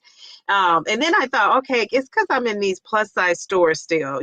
Their clothes are a little bit bigger for the plus size. So I was like, I'm going in Macy's and I'm going in the regular department. And I went in the regular department and I could fit an extra large. I almost did a jig in the store, Allie. I was so Yes. excited. And my daughter was like, Mom, I told you that would fit. And I didn't think it would, but because I still, in my mind, I see myself bigger than I actually am. So it really is just like a process. And that's why I think it's okay if you need somebody to talk to about your journey with the weight loss. Because I say to myself, for people who were teased and bullied, and I see it, and that's one of the things I'm not looking forward to this school year, because every year you get a different child who experiences that sort of thing and they don't want to be out at recess. People are teasing them and they're using that term big back now instead of calling you fat. Now it's big back is the word. And that just breaks my heart. And so, just seeing and hearing that and all of that, it's just kind of like, if you're a child, or even if you started, when you were in your 20s or 30s, just hearing like being called names and referred to as different names. What do you do all that with that when you lose weight? It goes somewhere, and sometimes it's suppressed and it comes out as anger. And that's why I think it's okay to like talk about that sort of thing with somebody, and somebody that's neutral, somebody that's like not like a mom, a dad, a BFF, because they're gonna, have a different experience because they've lived it with you probably. Whereas somebody else who's like just a different person that doesn't know you and just kind of come at it from a different angle, I think they can help you sort through those things. Because if you're one of those people that aren't married like me and you get in a relationship, you're gonna have all that to unpack. And so it's nice to go into a partnership with somebody or relationship and have that kind of sorted out. So that's just my PSA and 2 cents on that. I All love right, it. last question, and then the game is coming. All right. Oh, no, that was it. That was it. Oh, that was it. Okay, That was okay. it. All right. Okay. Okay. So we're gonna play this game, and then we'll go. If you guys have questions for us, and then we're out of here. Okay. So this game is called Fit or That's Not It. I love it. How can I get a name and include her name into it? Okay, so this game is called Fit or That's Not It. So in the chat, we want you to play this game. And then Allie, I'm going to let her say what her answer is, and I'll say what mine is. And we'll go to the chat and see what people are saying. So fit means it's true or it works for you, right? It works for you. That's not it means it's false, a myth, or it's just not for you. And that's okay. This is ultimately like your opinion. These aren't facts, or maybe some of them are, but whatever it is, we'll take it. All right. So fit or that's not it. So are you guys ready? Are you ready? Oh, yeah. So I see we have some new people that came in the chat. We have It's Darium. I saw came in here. DJ Meyer. I saw. I think Michelle, we put her question up. Let's see. Anybody else I'm leaving out? Journey of Life. Hey, Journey, how are you? Okay, so this is it. So I'm going to read a statement in the chat. You put fit or that's not it. Okay. So you can eat fast food on a GLP-1. Fit Oh, or that's yeah. not it. Oh, So I'll say fit too. What are you guys seeing in the chat? Can you eat fast food? Now, this is not saying whether you want to or not, but maybe you don't want to. So just say that's not it. Okay. Darian says fit. Okay. All right. We got fit. We got fit. We got a fit. Okay. Fit. Shay is my name twin there.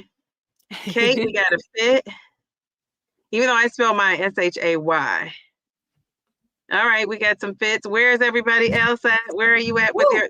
That's not it. Oh, Nicole said no, ma'am. Bellflower, I'm not eating that fast food.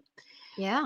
That's not it for me. Yes. Okay, very good. Yes, this is your opinion, so that's okay. Fit. Okay, very good. That's not it unless you're eating grilled chicken. As Okay. long as it's not a grilled chicken nugget, I'm good. Yes. Okay, we have a not it. We have a fit. Okay, very good. I love that. Okay. All right. All right, good job. Second question is, or not question, but statement. Everybody is using GLP-1s and Ozempic now, even the celebrities. Is that fit or that's not it? What do you think, Allie? I say fit. You say fit? Okay. Okay. I say fit. Oh yeah. Because I mean, if you think about all the things that celebrities have at their disposal, right? I mean, why wouldn't you? Yeah. I Why mean, wouldn't you? even for celebrities who are already thin, I've seen a couple of them talk about it, and they're like, "Oh, it just makes everything easier. I don't have to work out for 6 hours a day, right? I could just work out for 1 or 2 and, so yeah, I definitely say fit on that one. Okay, so we have a fit. We have a wait. Okay, we got a that's not it. We got fit. Fit. That's not it. Poor celebrities. I think they just have a hard time. I was calling you Shay, but then I thought you said Shay with an E. LOL. I'll go back to Shay with a Y.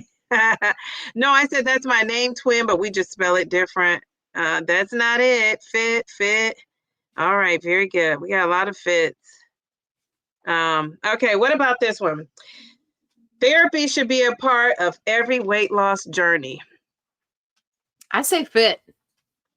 Fit, okay. And I say fit for me too, especially for me. I think if I needed it, I'm going for it.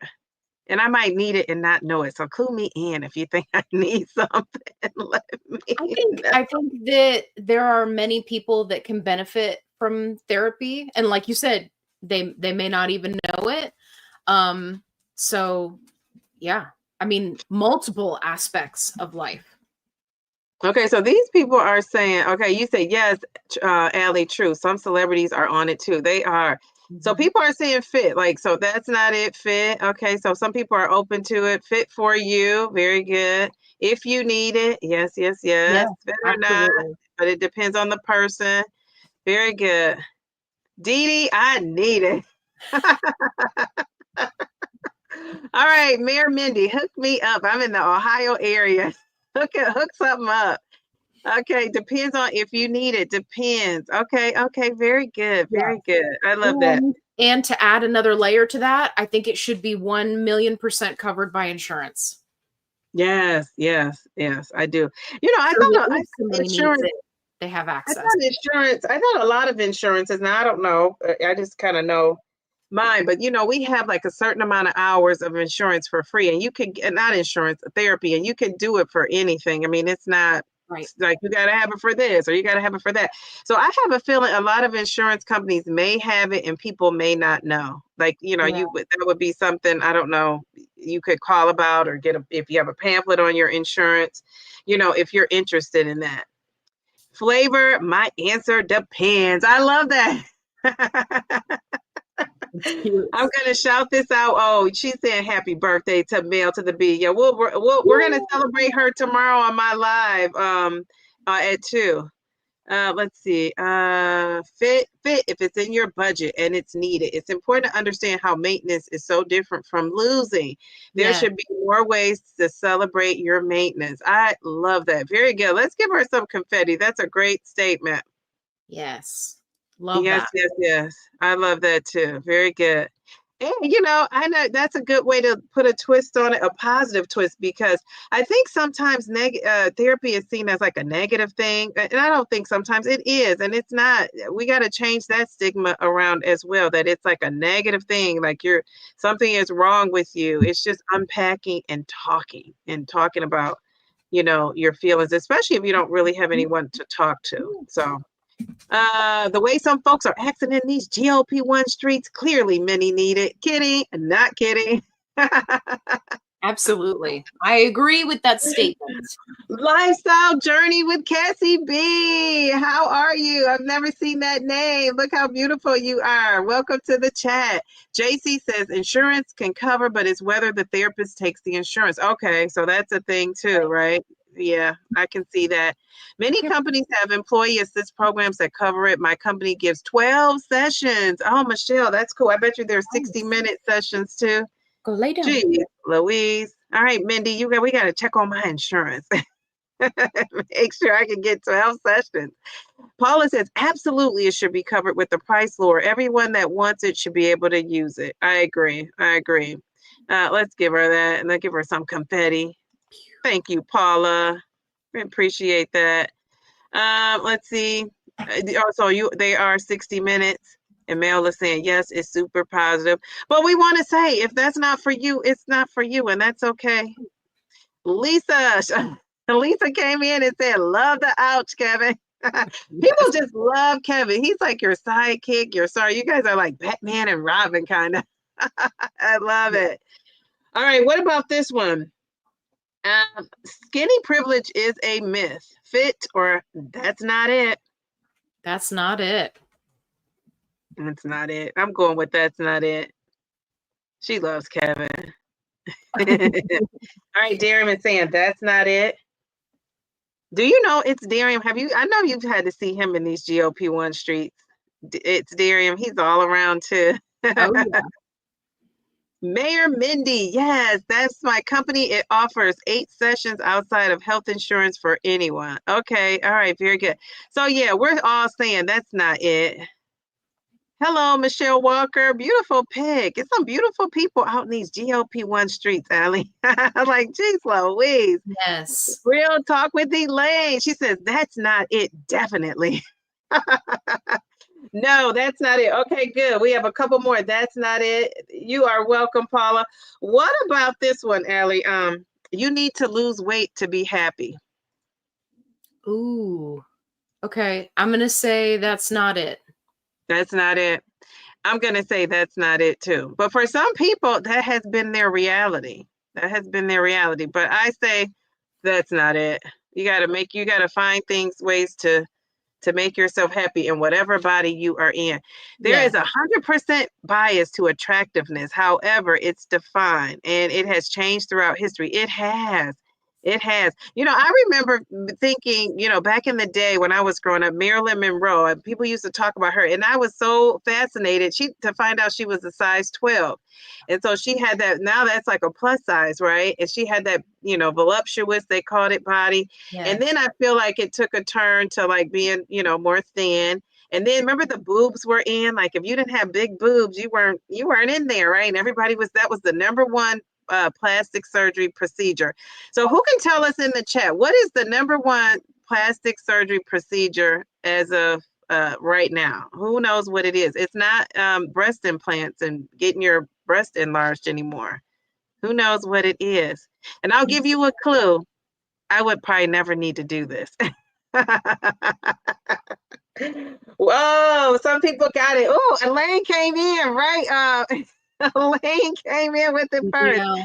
Yes, the BBL. So isn't that just amazing? And, I'm just going to say allegedly the Kardashians kind of ushered that in. But really, I know African-American women, we've been voluptuous back there forever, right? And then I think what made them stand out with it is because their waists were so thin. They have like those thin waists. So I always say, what are they going to do when they get 75 and 80? Geez, Louise, they got to be taking these GLP-1s to keep that inflammation down. Right. Right. Because can't you just see that would be a nightmare as you get older? So you guys are on it. You guys said BBL. She said a nose job. No, it is the BBL, but that probably is a close one too. Skin removal or tummy tuck. I think that one will be next. Yeah. As more people get on GLP-1s, I think skin removal will be right up there. Lisa, this is so cute. Booty bump. We got to give you some confetti. Love that. That made me laugh. I'm like, booty bump. That is super cute. Yeah, so it's just so that's just how things have changed. So I wonder, so you think the skin removal is going to be the next thing? Skin removal, loose skin, the big thing on the horizon. Yeah, Yeah. just based off of what I see in the support groups, the number of people who get to maintenance and then they're thinking that the weight loss itself is going to be what makes them happy, but then they're still not happy with their body. I think that is what's going to catapult, the skin removal surgeries as Yeah, we. and you're right. I think that's probably the next big thing. Journey of Life says, I thought it was J-Lo. Yeah, she was one, but I didn't include J-Lo because now I could be wrong, but I've always heard that she was natural. She just had those natural curves. And when you look at her, and she could just have done a little something, so it's not as noticeable. But when you look at J-Lo, she didn't go from like this frail little thing to like having all these curves. Like she wasn't straight up and down, and then she had curves. She always kind of had curves. So if she's done something, I got to give her kudos because she's done it in such a graceful way that you can't really tell.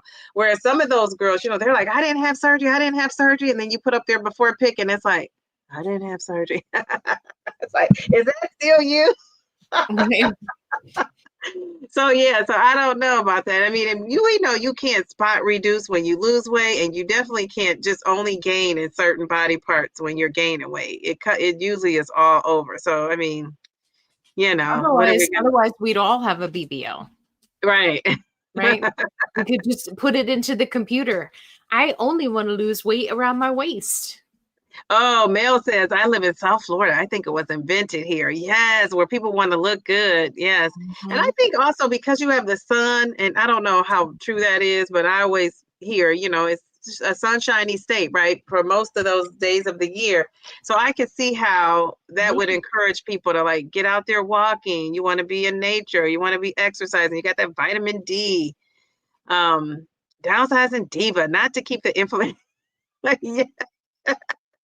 Yes, because I'm sure at 70, geez Louise, 70 and 80 with all that behind and those boobs sitting there. Like, so everything else is going to be deflated, but your boobs are just going to still be sitting up. Well, no, they could get, you can also get your face lifted.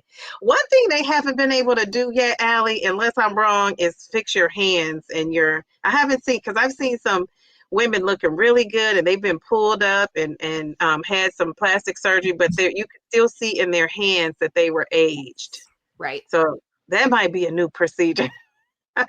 People might don't give them any ideas. I know. Okay, it's Darian is coming in with a 360 lipo. Jeez, Louise. Now, what is that? Is that, well, I guess it's all around your whole body. They're just sucking out the fat, right? Is that what that is?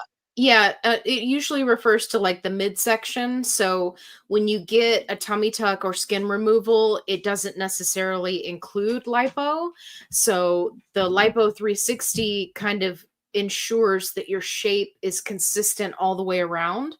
So you don't just have skin removal in the front and then the front is tight and flat, but then your back, right, might show. Oh, okay. Yeah. Wait a minute. Hold up. Wait a minute. We have a super chat from Vanessa. Hello. Hi, Vanessa. She's a beauty. She's a beauty too. I love it. All right. Thank you, Vanessa. Let's give her a thank you. Love it. Get a stamp. Showing on vacation somewhere. I know. You get a stamp. I love that. Thank you. All right. So here's the next question. People have some comments about J-Lo in there. Oh, gosh. Don't get J-Lo on my tail. I'm going to send her over to Allie and let Allie take care. Yes. Oh, my gosh. Louise. She said, J-Lo, that's the BX bootay. I say bootay. I don't even know, what does BX mean? I'm not into the lingo. I'm not so big on the lingo. I'll have to catch myself up. Yeah, I don't think J-Lo had anything done to her bootay, her face. I'm pretty sure she has. She still looks great though. Like I said, she's doing it where she looks like she's aging gracefully, even if she's had assistance, right? And that's better than somebody who you look like yourself today and tomorrow you look like Allie. I mean, geez Louise, what are you doing? you look like a totally different person. Like that is, I don't know why people do that, or if the surgeon messes up. I don't know, or I think gets addictive. Because Allie, have you looked at yourself on camera and thought, I want to tweak this, or I need to tweak that, or just had like a second thought, like maybe if this was different? Honestly, have you done that? So honestly, yes, I think it's, perfectly natural to have those thoughts. Yay! I'm giving you Um, credit for being honest. oh yeah, no, I'm always so honest.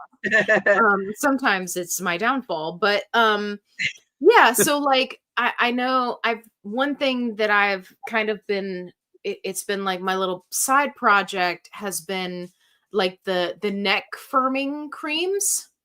So I've been working through quite a few of them. Oh my God. None of them work. So I keep kind of going through, and I'm trying to find something that's, that could be helpful to people. So yeah, so right now this right here is really the only thing that stands out to me. The rest of my loose skin and stuff, like it really doesn't bother me. I've gotten pretty good at covering it up. So yeah.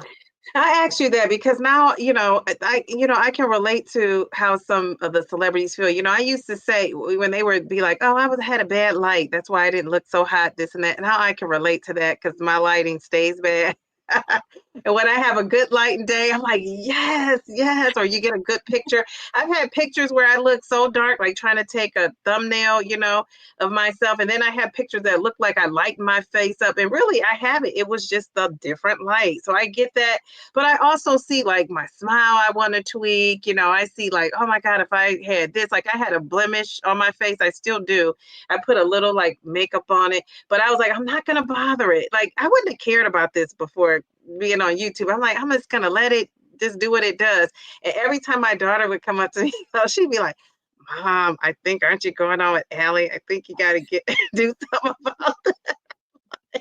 I said, no, it's fine. I'm doing it. So it kind of blended in. And then I was like, I've looked it up and it's like, just wait till it takes care of itself. And I could not help myself. And I just was like, there. I just thought it was there. Well, it really wasn't ready for me to do that. But like before, I wouldn't have cared about that or worried about it at all. It would just be like, oh, well, it's just there. So I do see how it brings that to your attention. But I think you got to have somebody to like in your life that says that enough is enough and don't do that, right? And I think I Right. have those people. Do you think you have those people too? Like if Oh you yeah. want to tweak a little bit too much. So, but I guess if you're a celebrity and you have money and you could just call the doctor and you don't care what anybody says and you can get done whatever you want to get done. So that's just, that's kind of I think how people are. Wait a minute, hold up. We got another super chat. Wait a minute, did I lose it? I just saw it here. Mel to the B. She says, question for both of you. If money was not an issue and you could have 24/7 spa-like recovery, what procedures would you have? That's a great question. Great question. Geez, Louis, first of all, I'd be at the spa a whole lot, but I'm going to let Allie answer that first. Yeah. So money's no option and we're getting pampered treatment for recovery. I would say um the first thing I would do is get to whatever goal weight.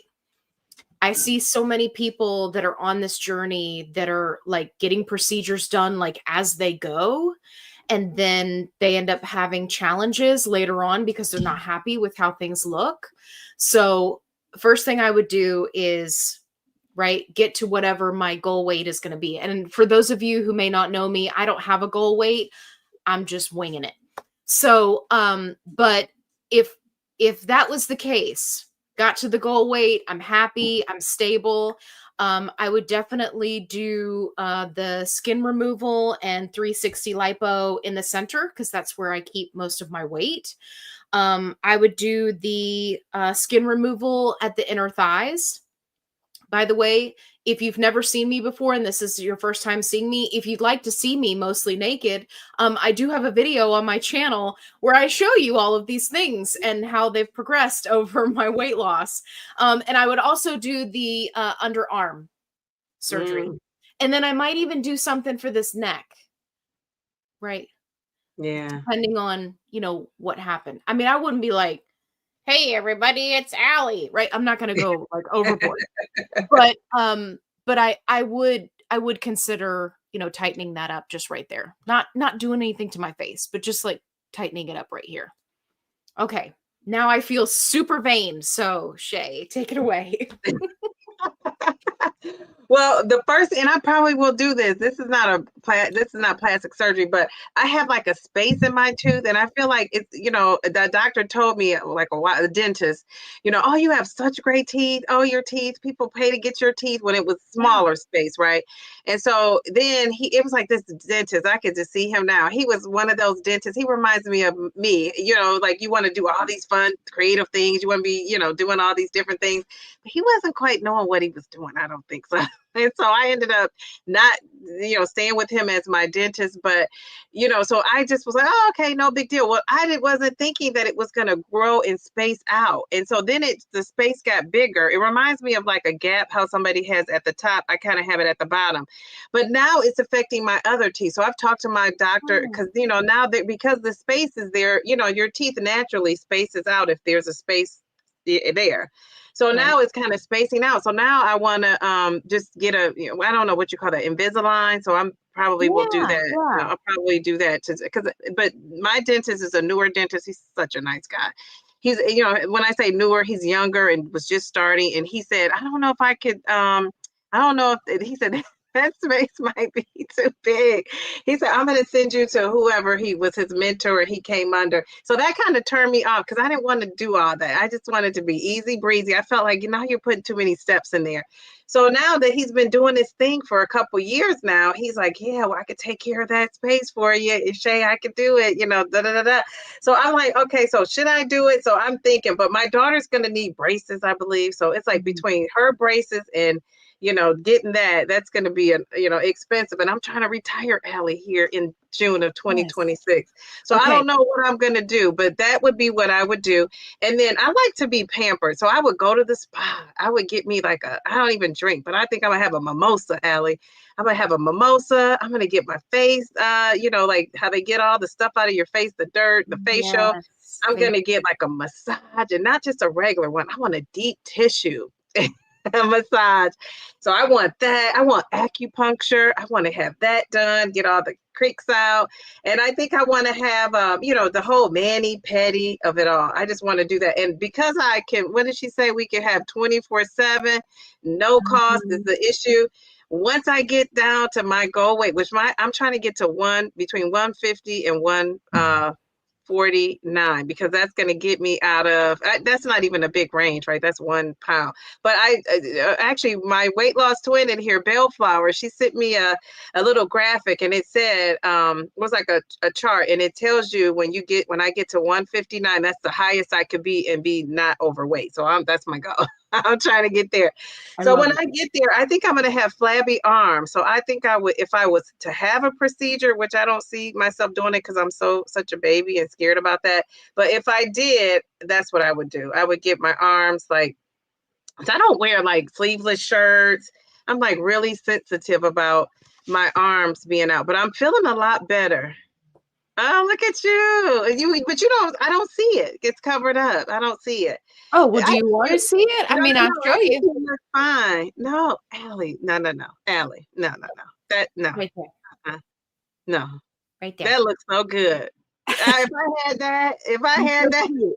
But it bothers me. And so like everything I have is like this length of sleeve.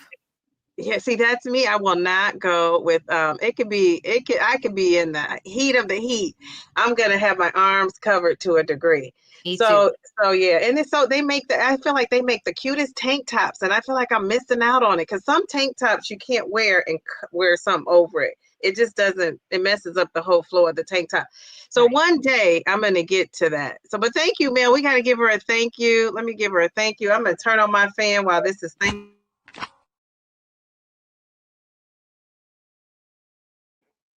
Thank you. Now I feel like, so Allie, I'm going to invite you to this whenever I have one, but I am going to have a menopause party. I'm going to have one pretty soon here. So you have to come. I'm going to invite some friends. Yes. But do you have menopause, perimenopause and all that? Do you have that going on? I don't know. I tried to talk to my doctor about perimenopause, and she was like, how old are you? And I was like, 41. And she was like, get out of here. Get out of here. What? Focus on the stuff that you're doing. Just we'll worry about that later. I was like, oh okay, if you say so. You in So your 30s. Actually, you in your 30s and into your 40s, you could definitely be having symptoms already. I yeah, always thought it was when you were 50 and above, but no, that's not true. right. Well, if it's bothering you to a degree, I guess you can always like seek someone else out. But oh Yeah. gosh, so I say that because I think the thing I'm having now, and I'm noticing it's more and more is, and I think I'm on that. I go to visit my doctor in September, but I think I'm like right on that edge of it. Like I'm perimenopausal, right? I think I'm in. I don't know. How do I know if I'm in menopause? I think she would do a blood test, and it'll say how much estrogen I have. I think But so. I'm trying to get my whole life back when I when I find out what's going on with it. All right. Does anybody have any other questions in the chat? We'll do two more statements and then it's what we've been on here, hour and 40 minutes. So we'll do two more statements. We'll take questions in the chat and then we're out of here. So this is the last two. Fit or that's not it. Let's see. Plateaus and stalls are proof you're doing something wrong. Fit or that's not it. That's not it.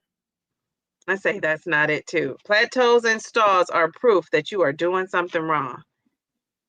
Okay, she says bat wings unite. I love that. Love that too. Yes, bat wings unite. At 49, my test showed that I am not there yet. Peri, pre, meno, and I don't have any symptoms that the test doesn't catch. Okay, all right, very good. Oh, I need to be talking to Doris. I'm 13 years postmenopausal. Insist. Well, they don't. Mental pause. Mental pause. I insist I knew about HRT earlier. Now it's too late.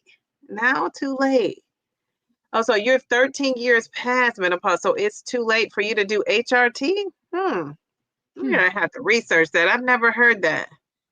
Geez, Louise. So are you doing anything, Doris, to control? Because they say postmenopausal is can be just as bad, if not worse, than peri. Let's see. Paula, depends on the extent, but truly, if you see my before and after, you'll be a believer too. Yeah, Okay. Delilah was talking about tretinoin. Oh, okay. For the Okay. neck. For the neck. Oh, for the neck. Yeah. Okay. Have you tried that, Allie? Have you tried? I Never have heard not. of it. I have not Okay. tried that one yet. I feel like we should try some creams, Allie, and then compare them.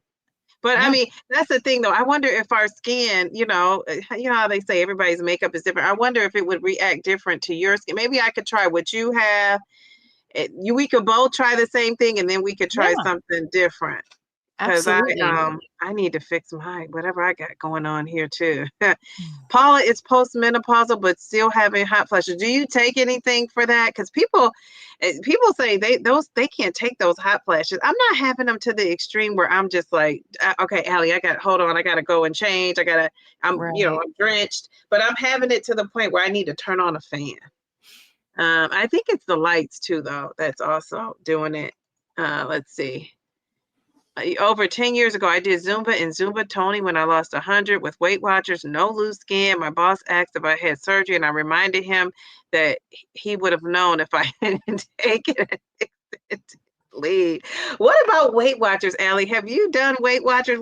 How do you feel about Weight Watchers? Yeah, I did Weight Watchers back in the day, which was a Wednesday. If you're ever wondering, someone says back in the day, it's a Wednesday. Yeah, I did Weight Watchers, and the public weigh-ins and the public shaming and the being the young teenager in a room of 40 something women all talking terribly about themselves. Oh yeah, I have done the Weight Watchers. I think that they're kind of what they're doing now is an interesting strategy, right? They've tried to evolve like over time, Hmm. which I think you have to in this GLP-1 game, right? Like to stay relevant. Um, but I am not a huge fan of the point system. I think that it works for some people, and for others, it can lead them to be confused about being in a calorie deficit, right? So it's one of those things where it's a tool, works for some people, doesn't work for others. Um, and I have personally found that there are people who struggle with like 0 point foods, but those 0 point foods has calories, Calories, yeah. right? So I think that's their way of trying to incorporate keto a little bit. yeah. I think that's what that kind of is like that they were in. Yeah, some foods were there. I was like, how does that work? Because at one point I started taking the Weight Watchers points and taking the foods and giving them a calorie value because I was so curious about how many calories am I getting here. So I've done that, and I said I should be just have a lifetime key just for all the time I went to Weight Watchers and lost 20 pounds, 20 pounds and out, 20 pounds and out, and that's really all Right. I could do. I think that there are a lot of people that can, relate to that. Definitely I can. So, losing it grays, who am I roasting next? You'll just have to make sure you follow along. I've got quite a few doozies packed up, ready to You go. do? Yeah, because they're You're over there on TikTok where I'm afraid to go. yeah. Well, I don't make a lot of TikTok videos, but man, there's some really good content over there. Just waiting for me to roast them. Yeah, I said when I retire, and I mean, who knows? Like, a girl has a right to change her mind. I may change my mind, but I said when I retire, I'm gonna go on over to TikTok and see what I can see. Explore TikTok. I just think I'm too. And I'm not sensitive. So I shouldn't use that word, but I think I don't know. I don't know if I fit in over there because I wouldn't give it back to people like they need to have it given back to them. I wouldn't do them justice. Yeah, there's But who knows? a lot more negativity over there. So it's challenging for creators over there. That's why I just stick over here on YouTube where people are happy and looking for information and long form content. I So you love don't my post on June. TikTok at all? You don't post stuff on TikTok? I have a couple of videos, right? Because I mean, I have a Okay. channel over there, but I don't do anything with it because Okay. it's just like it's most of the trolls that used to be on YouTube all migrated to TikTok, like all the 13-year-old boys that are like, you're a fatty McFat, right? They're all over on TikTok now. So I'm like, oh, great. We can just come over here and breathe and have conversations and not have to worry about it. But yeah, Now, TikTok, it Ellie, gets rough. did you ever get your Facebook page back? So, no. So my Facebook group, that had 10,000 members, 10,000. yeah, we lost it. Now, did you do something instead of? I remember you saying we were going to try to do something, but I don't know what that was. Yeah, so I had a backup group and I appealed it 3 times. And essentially, for those of you who may not know, what Facebook is doing is the algorithm is taking these support groups and saying that we're trying to sell illegal drugs, which is not true, right? I mean, it's a support group. But because the appeal system is so terrible, we lost our entire group. And so now I'm having to rebuild it. I think we're up to like 1,500 peeps. It's a positive only support group. So, you don't have to worry about people attacking you if you have questions or you want to post whatever. But yeah, I'm still really raw about that. I would My like to bad. I would like to lay the smackdown on Zuckerbuck. I know, and I wonder is he getting some sort of cue to do that? Like, I just have a hard time believing he cares about somebody being on a GLP-1. I No, just figure, I think it comes down to incompetence, right? Because there are so many groups that are in violation of so many things that they just create these generalized algorithms. And unfortunately, the good gets scooped up with the bad. But because their appeal system is not reviewed by a real person, you're just banging your head against a wall. You know, David on the pen, he had the same thing happen to him. We were talking about it and he was like, this is a hot mess. And it's frustrating because, you know, it was such a awesome place where people could all come together. And there were people who were new that had newbie questions, and I just felt like every day, and like my moderator team and we were so engaged with everything and getting people sources and getting them links and helping them. And then we just got the rug pulled out from underneath us, and it, not to speak for them, but specifically for me, it made me really, really sad. It Well, really I did. don't blame you. That's a lot of, and then that's all the connections and feeling like you were helping people, and then that's just gone for. And did they even give you a reason? Do they give you a reason? That was the reason Oh, that we were drug dealers. geez, Louise. That's great. Meanwhile, you probably have that really going on over there, and they're still on Facebook. Right. That is Meanwhile, there are entire Facebook groups that are made by scammers, run by scammers who do not have real accounts, that are scamming people out of hundreds of dollars. And crazy. none of those groups were touched. And I report Wow. those people all the time. Fake pharmacies, fake accounts. Like, I don't understand. But it's because there's no human being that's actually looking at it. You're making a report to an algorithm that's a program that looks through it and is like, well, yeah, this looks okay. Right. Meanwhile, I just saw an ad on Facebook the other day that was two people just straight up doing it. And I was like, this is not acceptable for children. What is happening? What? Oh I my God. reported it. Guess what? This does not violate our community guidelines. Well, you can take your community guidelines and shove it, dude, because that is redonkulous. Like, I've seen some sexual things too, and I've been surprised. I always thought Facebook was more like family friendly. I mean, I guess I'm yes, mistaken, but right. You only so have to when did be like that? 12 or something to have an account. Like, come on. Jeez, Anyway, Louise. don't get me Oh started. my I'm God. sorry, I got off on a tangent. No, that's okay. That's okay. All right. So, any questions for us in the chat? I know Allie's been looking in that chat. Um, let's see. Chatty chat. Everybody's chatting. I think they were talking about menopause, perimenopause. Oh, Doris said we both have beautiful skin. Thank you. Thank you. Thank you. He said Zuckerberg. Oh my God. All right. So Allie, they don't have any questions. I got one more question, and then we could just, Yes. we could kind of end with saying, what's on the horizon for you and your channel over there. My bitter And chickie. Hey. Sorry. Go ahead. no, that's okay. Oh, Itty Bitty Chickie. Yeah. Is that the name? I always call her my bitter chickie, but it's official Oh, bitter chickie. She's showed up. Yeah. what a cutie patootie. In the pink. I love the hat. I love a good hat. I started to wear a hat tonight, Allie, and then I was like, I'm not Oh, going you to. should have told me. Okay, next time we'll We'll wear coordinate. some hats. Yeah, Yeah. yeah. Okay.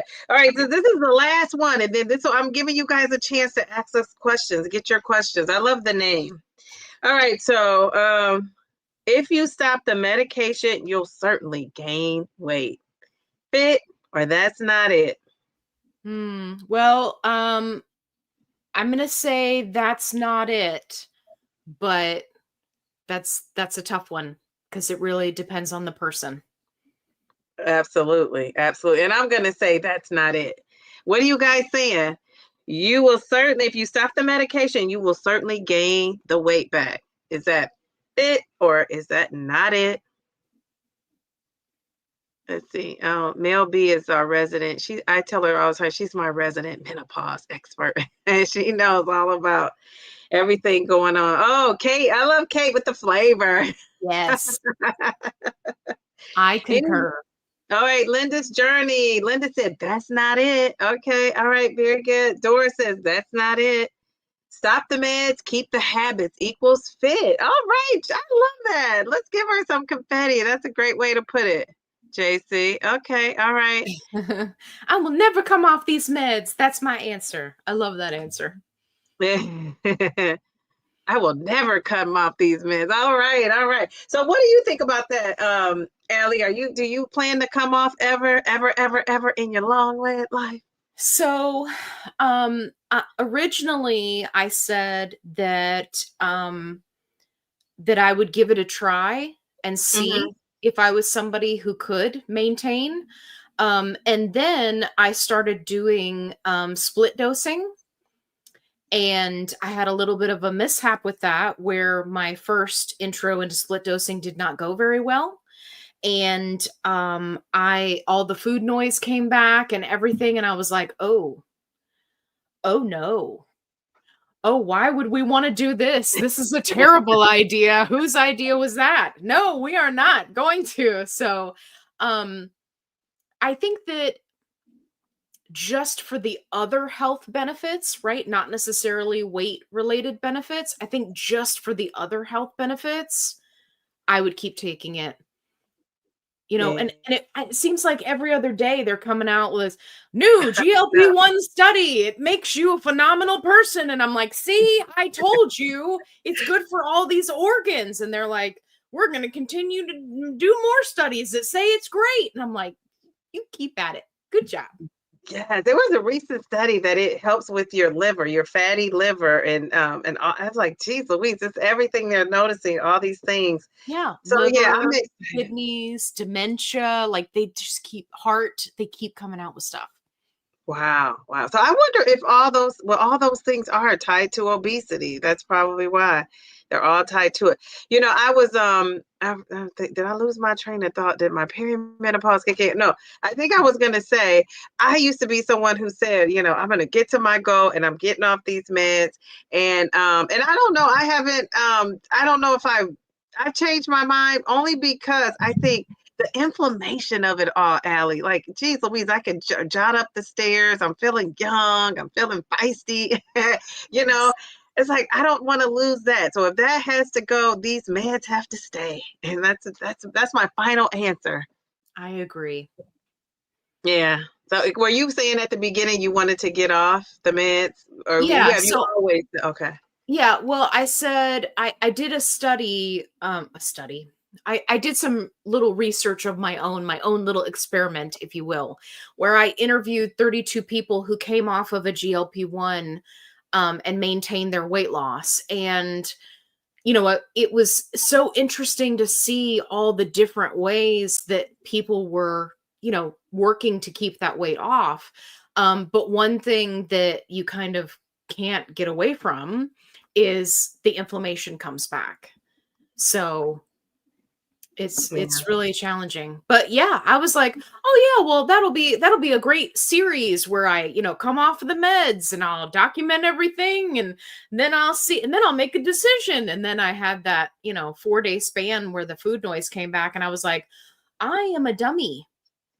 I a great big dummy. We not going to do this. This is a bad idea." Bad idea. It Yeah. was very eye-opening. So I'm interested in, I think, have you ever thought of like, okay, this came up, like, I wonder what if they did a trial about this, like what it would come out to be. Like, I'm wondering, with the med, you know how the meds were every 4 weeks you go up, and now Mhm. people have changed that, and we've changed that thinking and the protocol. So I'm wondering how that plays into the weight loss. What is the change with that? So I'm hoping they would study that. I'm hoping they study, you know, how perimenopause and menopause affects the weight loss. I'm hoping that study is coming. I'm Yes. hoping they study the people that, you know, or the 15% of people who can keep the weight off. You know, have they really looked at like what those people were doing, and the people that could not, like, what is the reason they could not? You know, is it that they stopped? And they'll say like some stop before side effects and some stop for this and that. I just wonder, like, I think it needs to be a more detailed study, because I think what we had was a great start, but now I feel like it's almost outdated. Yes. Yeah. And they are doing those studies. So they've already incorporated the first point that you made about the going up every 4 weeks in dose. They already did that and did a split with one of the studies where they had people who stayed on whatever dose they felt comfortable, right? And I don't, forgive me, I don't remember which med study that is. And then they had another controlled group that did titrate up, right? So they're doing that. I don't know that there's one for menopause. And then tying into the last one that you said, I am currently reading a study where they talk about that there's 4 different types of obesity. Ooh. So I've got a video that's going to be coming out about that. And I think that's going to tie into, you know, some people who are non-responders, some people who are hyper responders, some people who, you know, are able to come off the meds and maintain the weight loss. I think, and I predict, just my personal opinion, that it's as we learn more about those 4 types of obesity, it's going to tie into that. So. Oh, okay. All right. Wow. So we got the different types of obesity. We have the new BMI change that's coming. Yes. And I still think, you know, I love how they're going to take into consideration your, you know, other factors besides just the number on the scale. But I also think that I don't know if doctors are going to be so on board with it right away. I just wonder how it's going to roll itself out, especially, you know, you get that older doctor that's used to doing things a certain way for 50, 60 years, you know, are they really going to change? I don't know. So it'll be interesting to see, like, as all these things develop. And then we have the pill. Now, would you take the weight loss pill, Allie? What's it called? Or Forglipron? Is that what Oogly it's boogly prawn. Um, so I think that it would be a good option, specifically for people who don't have as much weight to lose or people who are in maintenance. I think those are really going to be kind of the sweet spot for the pill. For me personally, I don't know. Girl, I love me my Mounjaro. I Right? know. Like, is it gonna make me feel the same way when it comes to the inflammation and the clarity of mind and the energy that I have and I don't Well, know. the one good thing is we can always try it, any of us, and then go back. You know, I think it's going to open up access because they don't usually charge more Yes. for a pill. So that injection of Yes, it and I all. love So I think that's going to help it. And then they say that it still works. Well, you know, the results came out though for this third. I think they're in the third leg of the trial, and it wasn't as good as they thought. So, you know, I don't know if that's going to be a big seller now, because now you have some other companies where theirs have still been, you know, neck and neck or, you know, kind of beaten, you know, Zepbound and Mounjaro. So I don't know what Eli Lilly's going to do, but they have so many things down the pike. If they have a miss on this pill, people will still buy it, right? Because some people just can't afford the other, you know, Oh yeah. medications, and, you know, maybe they're not as sure about compounds as we used to be. So I think it's a market for it. I just think they have to be clever with how they price it, make it more accessible, and then tweak it. Because you know, I don't know. Eli Lilly may be the type that maybe not even put it out unless they can get the results that they want. I don't know. It'll be interesting to see, I you don't know, if know. they Or decide to still do team it. it up with something else, right? Like Novo Nordisk, they've got the cagrilintide and the semaglutide, right, to put them together. So maybe they'll team it up with something else or have Yeah. it as an option to team up with something else. I don't know. Yeah, I think they're going to have some tricks up there. See, but what do you think about them raising the price in the UK? Even though they said they were planning on doing that anyway, but it's still not what we're dealing with over here. You trying to get me started? Okay, so I there are a lot of people that are online rejoicing about this, and they're like, oh yeah, they're raising the prices over there, that means they're going to drop the prices here in the US. And that is a really big pain point for me, because that's not what's going to happen. And the only thing that it did was it hurt people who are self-pay in the UK, especially those who are on the highest dose, which was the one that got I think it's 170% price increase. Right, Like, yeah. right? I mean, that's not helping anybody. And it's actually not helping us either. Because if the whole point was, oh, well, all these other countries, they get the meds cheaper, so we should be able to get it cheaper, and then they just raise the prices everywhere else, then they don't have to bring them down as much over here. So I don't think it's what everybody thought it was. But at the same time, I have a lot of UK subscribers, and I feel for them, Oh, for because sure. everyone should have access. Everyone. I agree. And that's a huge hike. 100 and was it 170%? Yeah. Jeez Louise. Yes. Jeez, that's a Yeah. And huge so what's happening, I was just putting together some notes about this today to make a video. So what's happening is that these self-pay individuals are in mass trying to order as much Mounjaro as they can, and it's creating a shortage. Yeah, of course. Of course.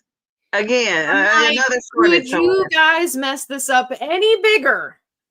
So, yeah, so pharmacies are like, we're so sorry, but we're not putting in any orders for Mounjaro, right? And then, like, people who are not self-pay, now they're going to have to deal with a shortage. It's a hot mess.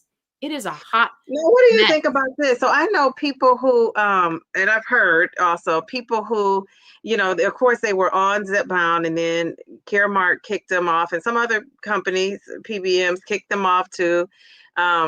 They Zepbound, but it kicked them off Zepbound, and then they put them on Wegovy, I meant. And then so now people can't get the Zepbound, but some of the PBMs are allowing Mounjaro, and they don't even have a diabetes diagnosis. It's off label. What's up with that?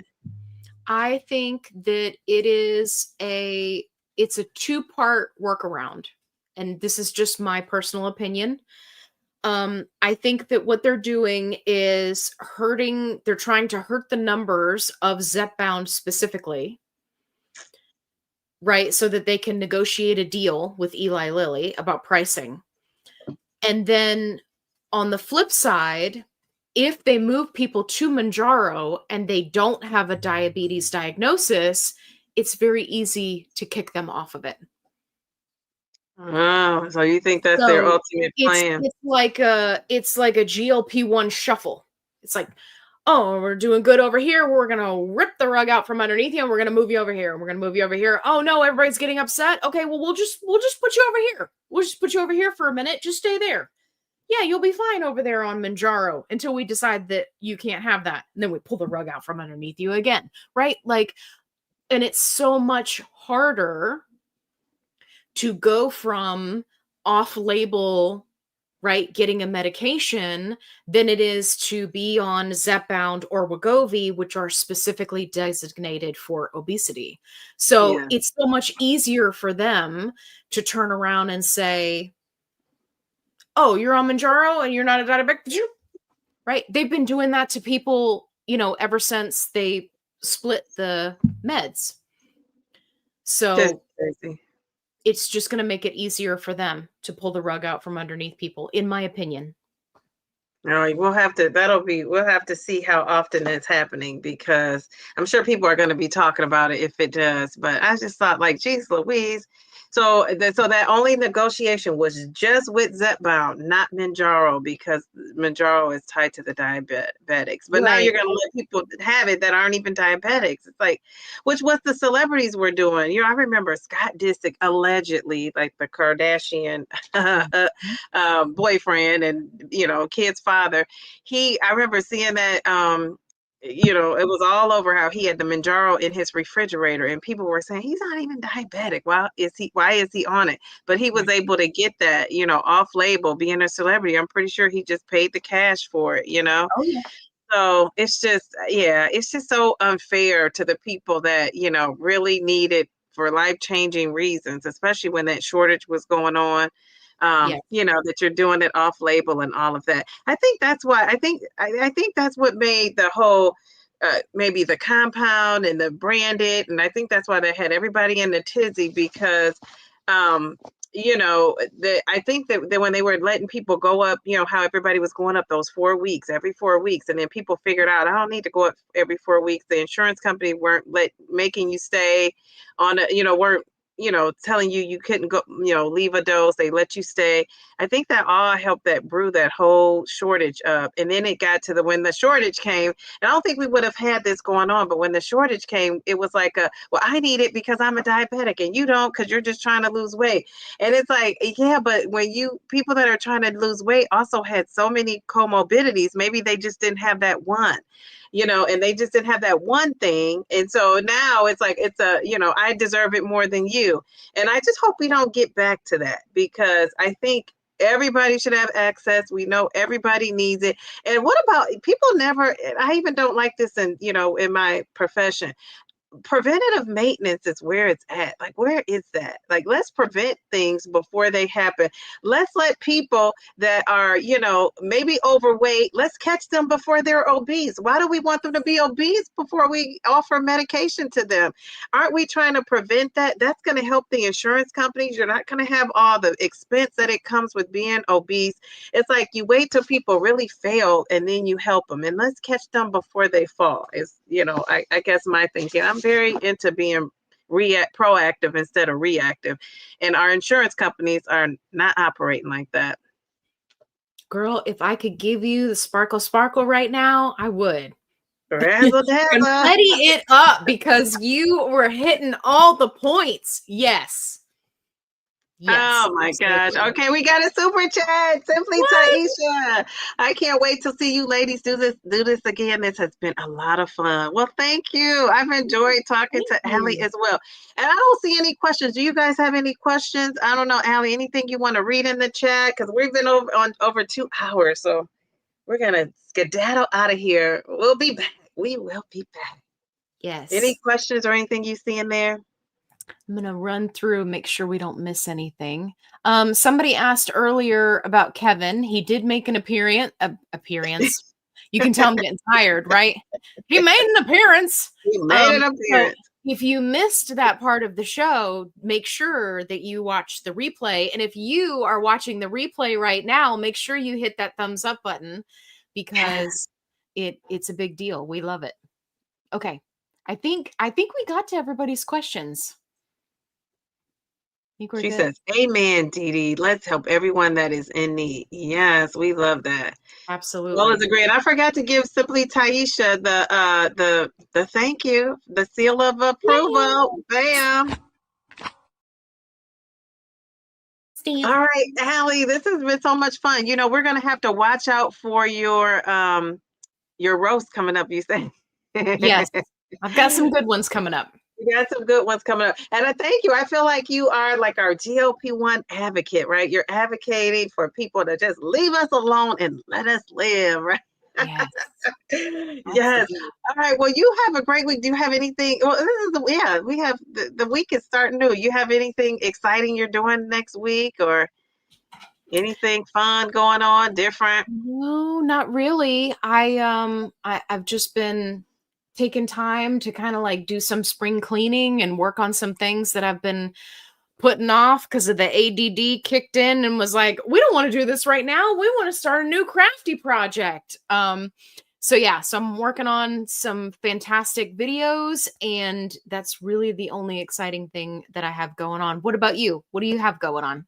Well, I'm starting school. I started school on Friday, but the kids come back next week. So I'm excited about that, looking forward to that. And, my daughter's excited about going back to school. So we're just going to have a busy week next week. So, and I'm sure I'm going to be tired. I came home Friday and I went live on Friday night. But before that, I was just like feeling drained and I planned to lay down, did not. But after that live was over, when I laid down, when I tell you I slept good last night, I had a good night's sleep.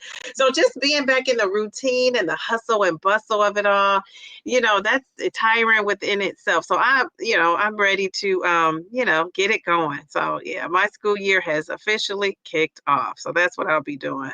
So I see Darium put in the chat, any last questions? And I do see a couple. Okay. Yeah. Um, So, oh, go up. Losing it grays. Favorite injection sites. Ooh. Mine is the abdomen. That just is my all around it. I've tried the thigh. Whenever I feel like things aren't moving, so maybe we'll see because I weigh in the morning. But I'm gonna kick what I'm doing up a little bit of a notch here once I get in school in my routine because I'm not trying to get to.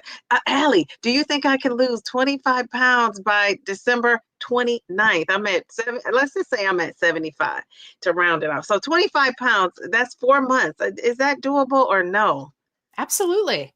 It is? Okay, because I gotta Yes. kick it up a notch. I really wanna get to that goal. If I don't reach it, I'm gonna give myself grace, but I'm gonna get doggone close. I So think you that's can my do it. goal, to get to that first 100 pounds down. I've never lost 75 pounds ever in a try before, like an attempt, and I really feel like, I got this. I got this. So, You yeah, do. so when things slow down, Allie, I go to the arm.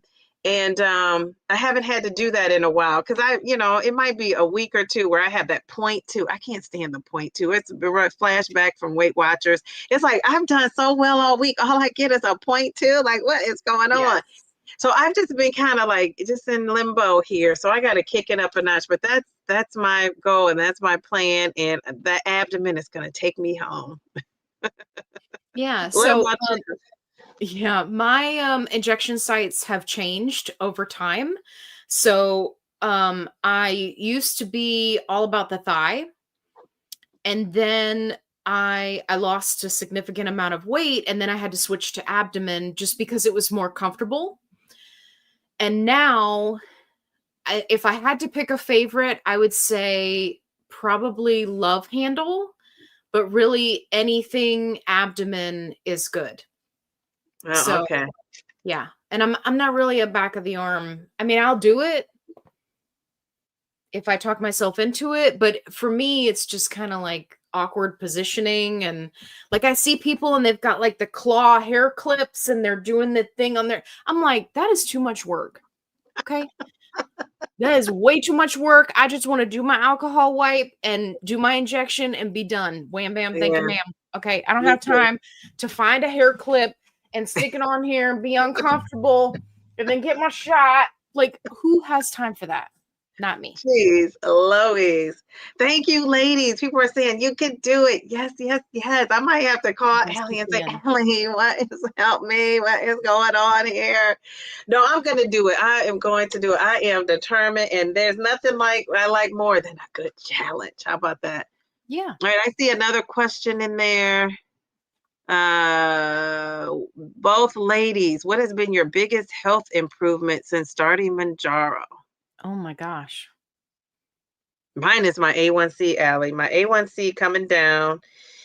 It's been the biggest health, benefit for me. And my high blood pressure. I had high blood pressure and it was like in the 130s and, sometimes it got to the 140s. One time my all-time high was 151 over 90 something.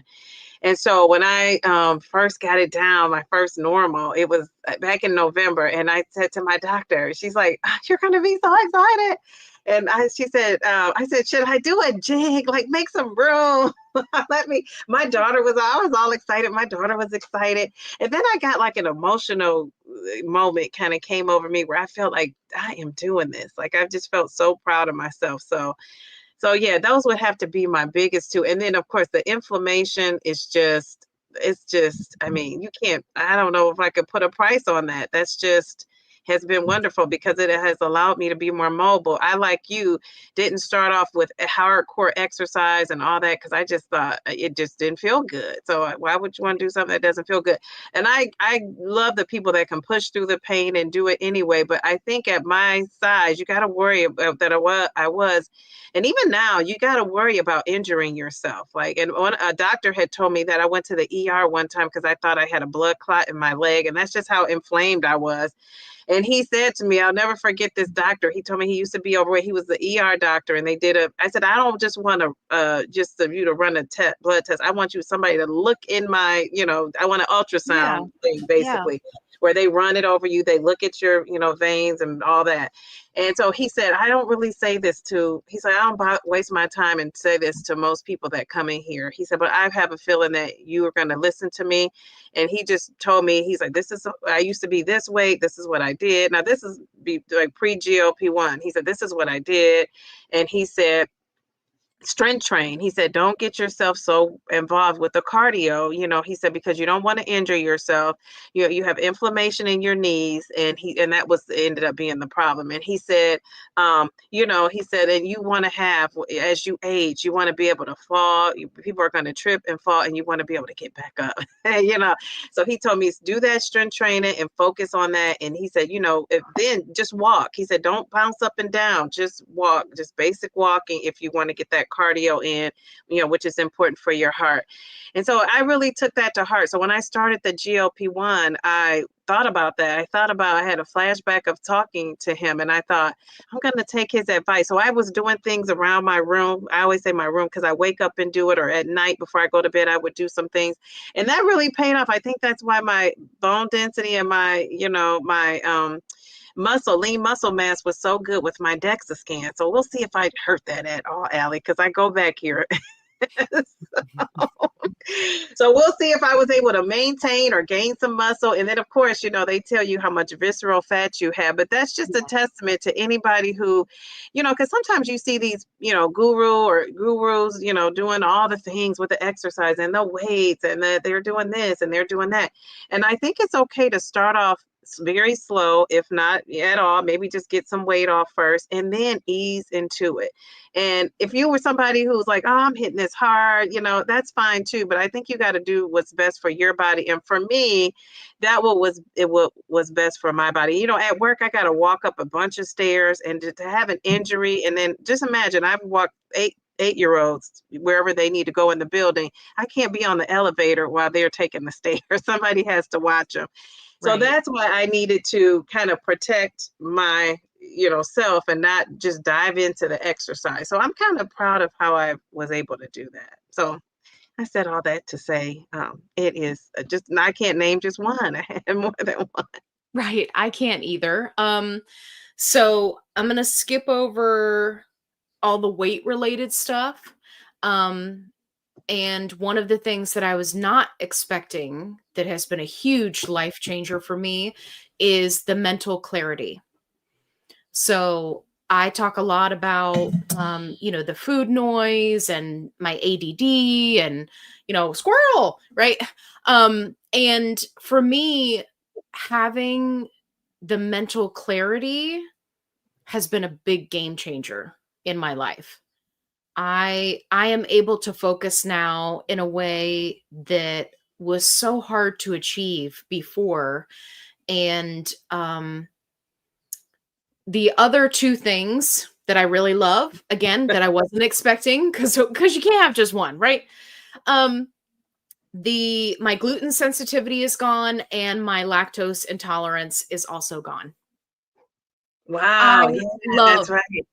I love being able to eat bread. I wonder what the science is behind that, though. That's just amazing.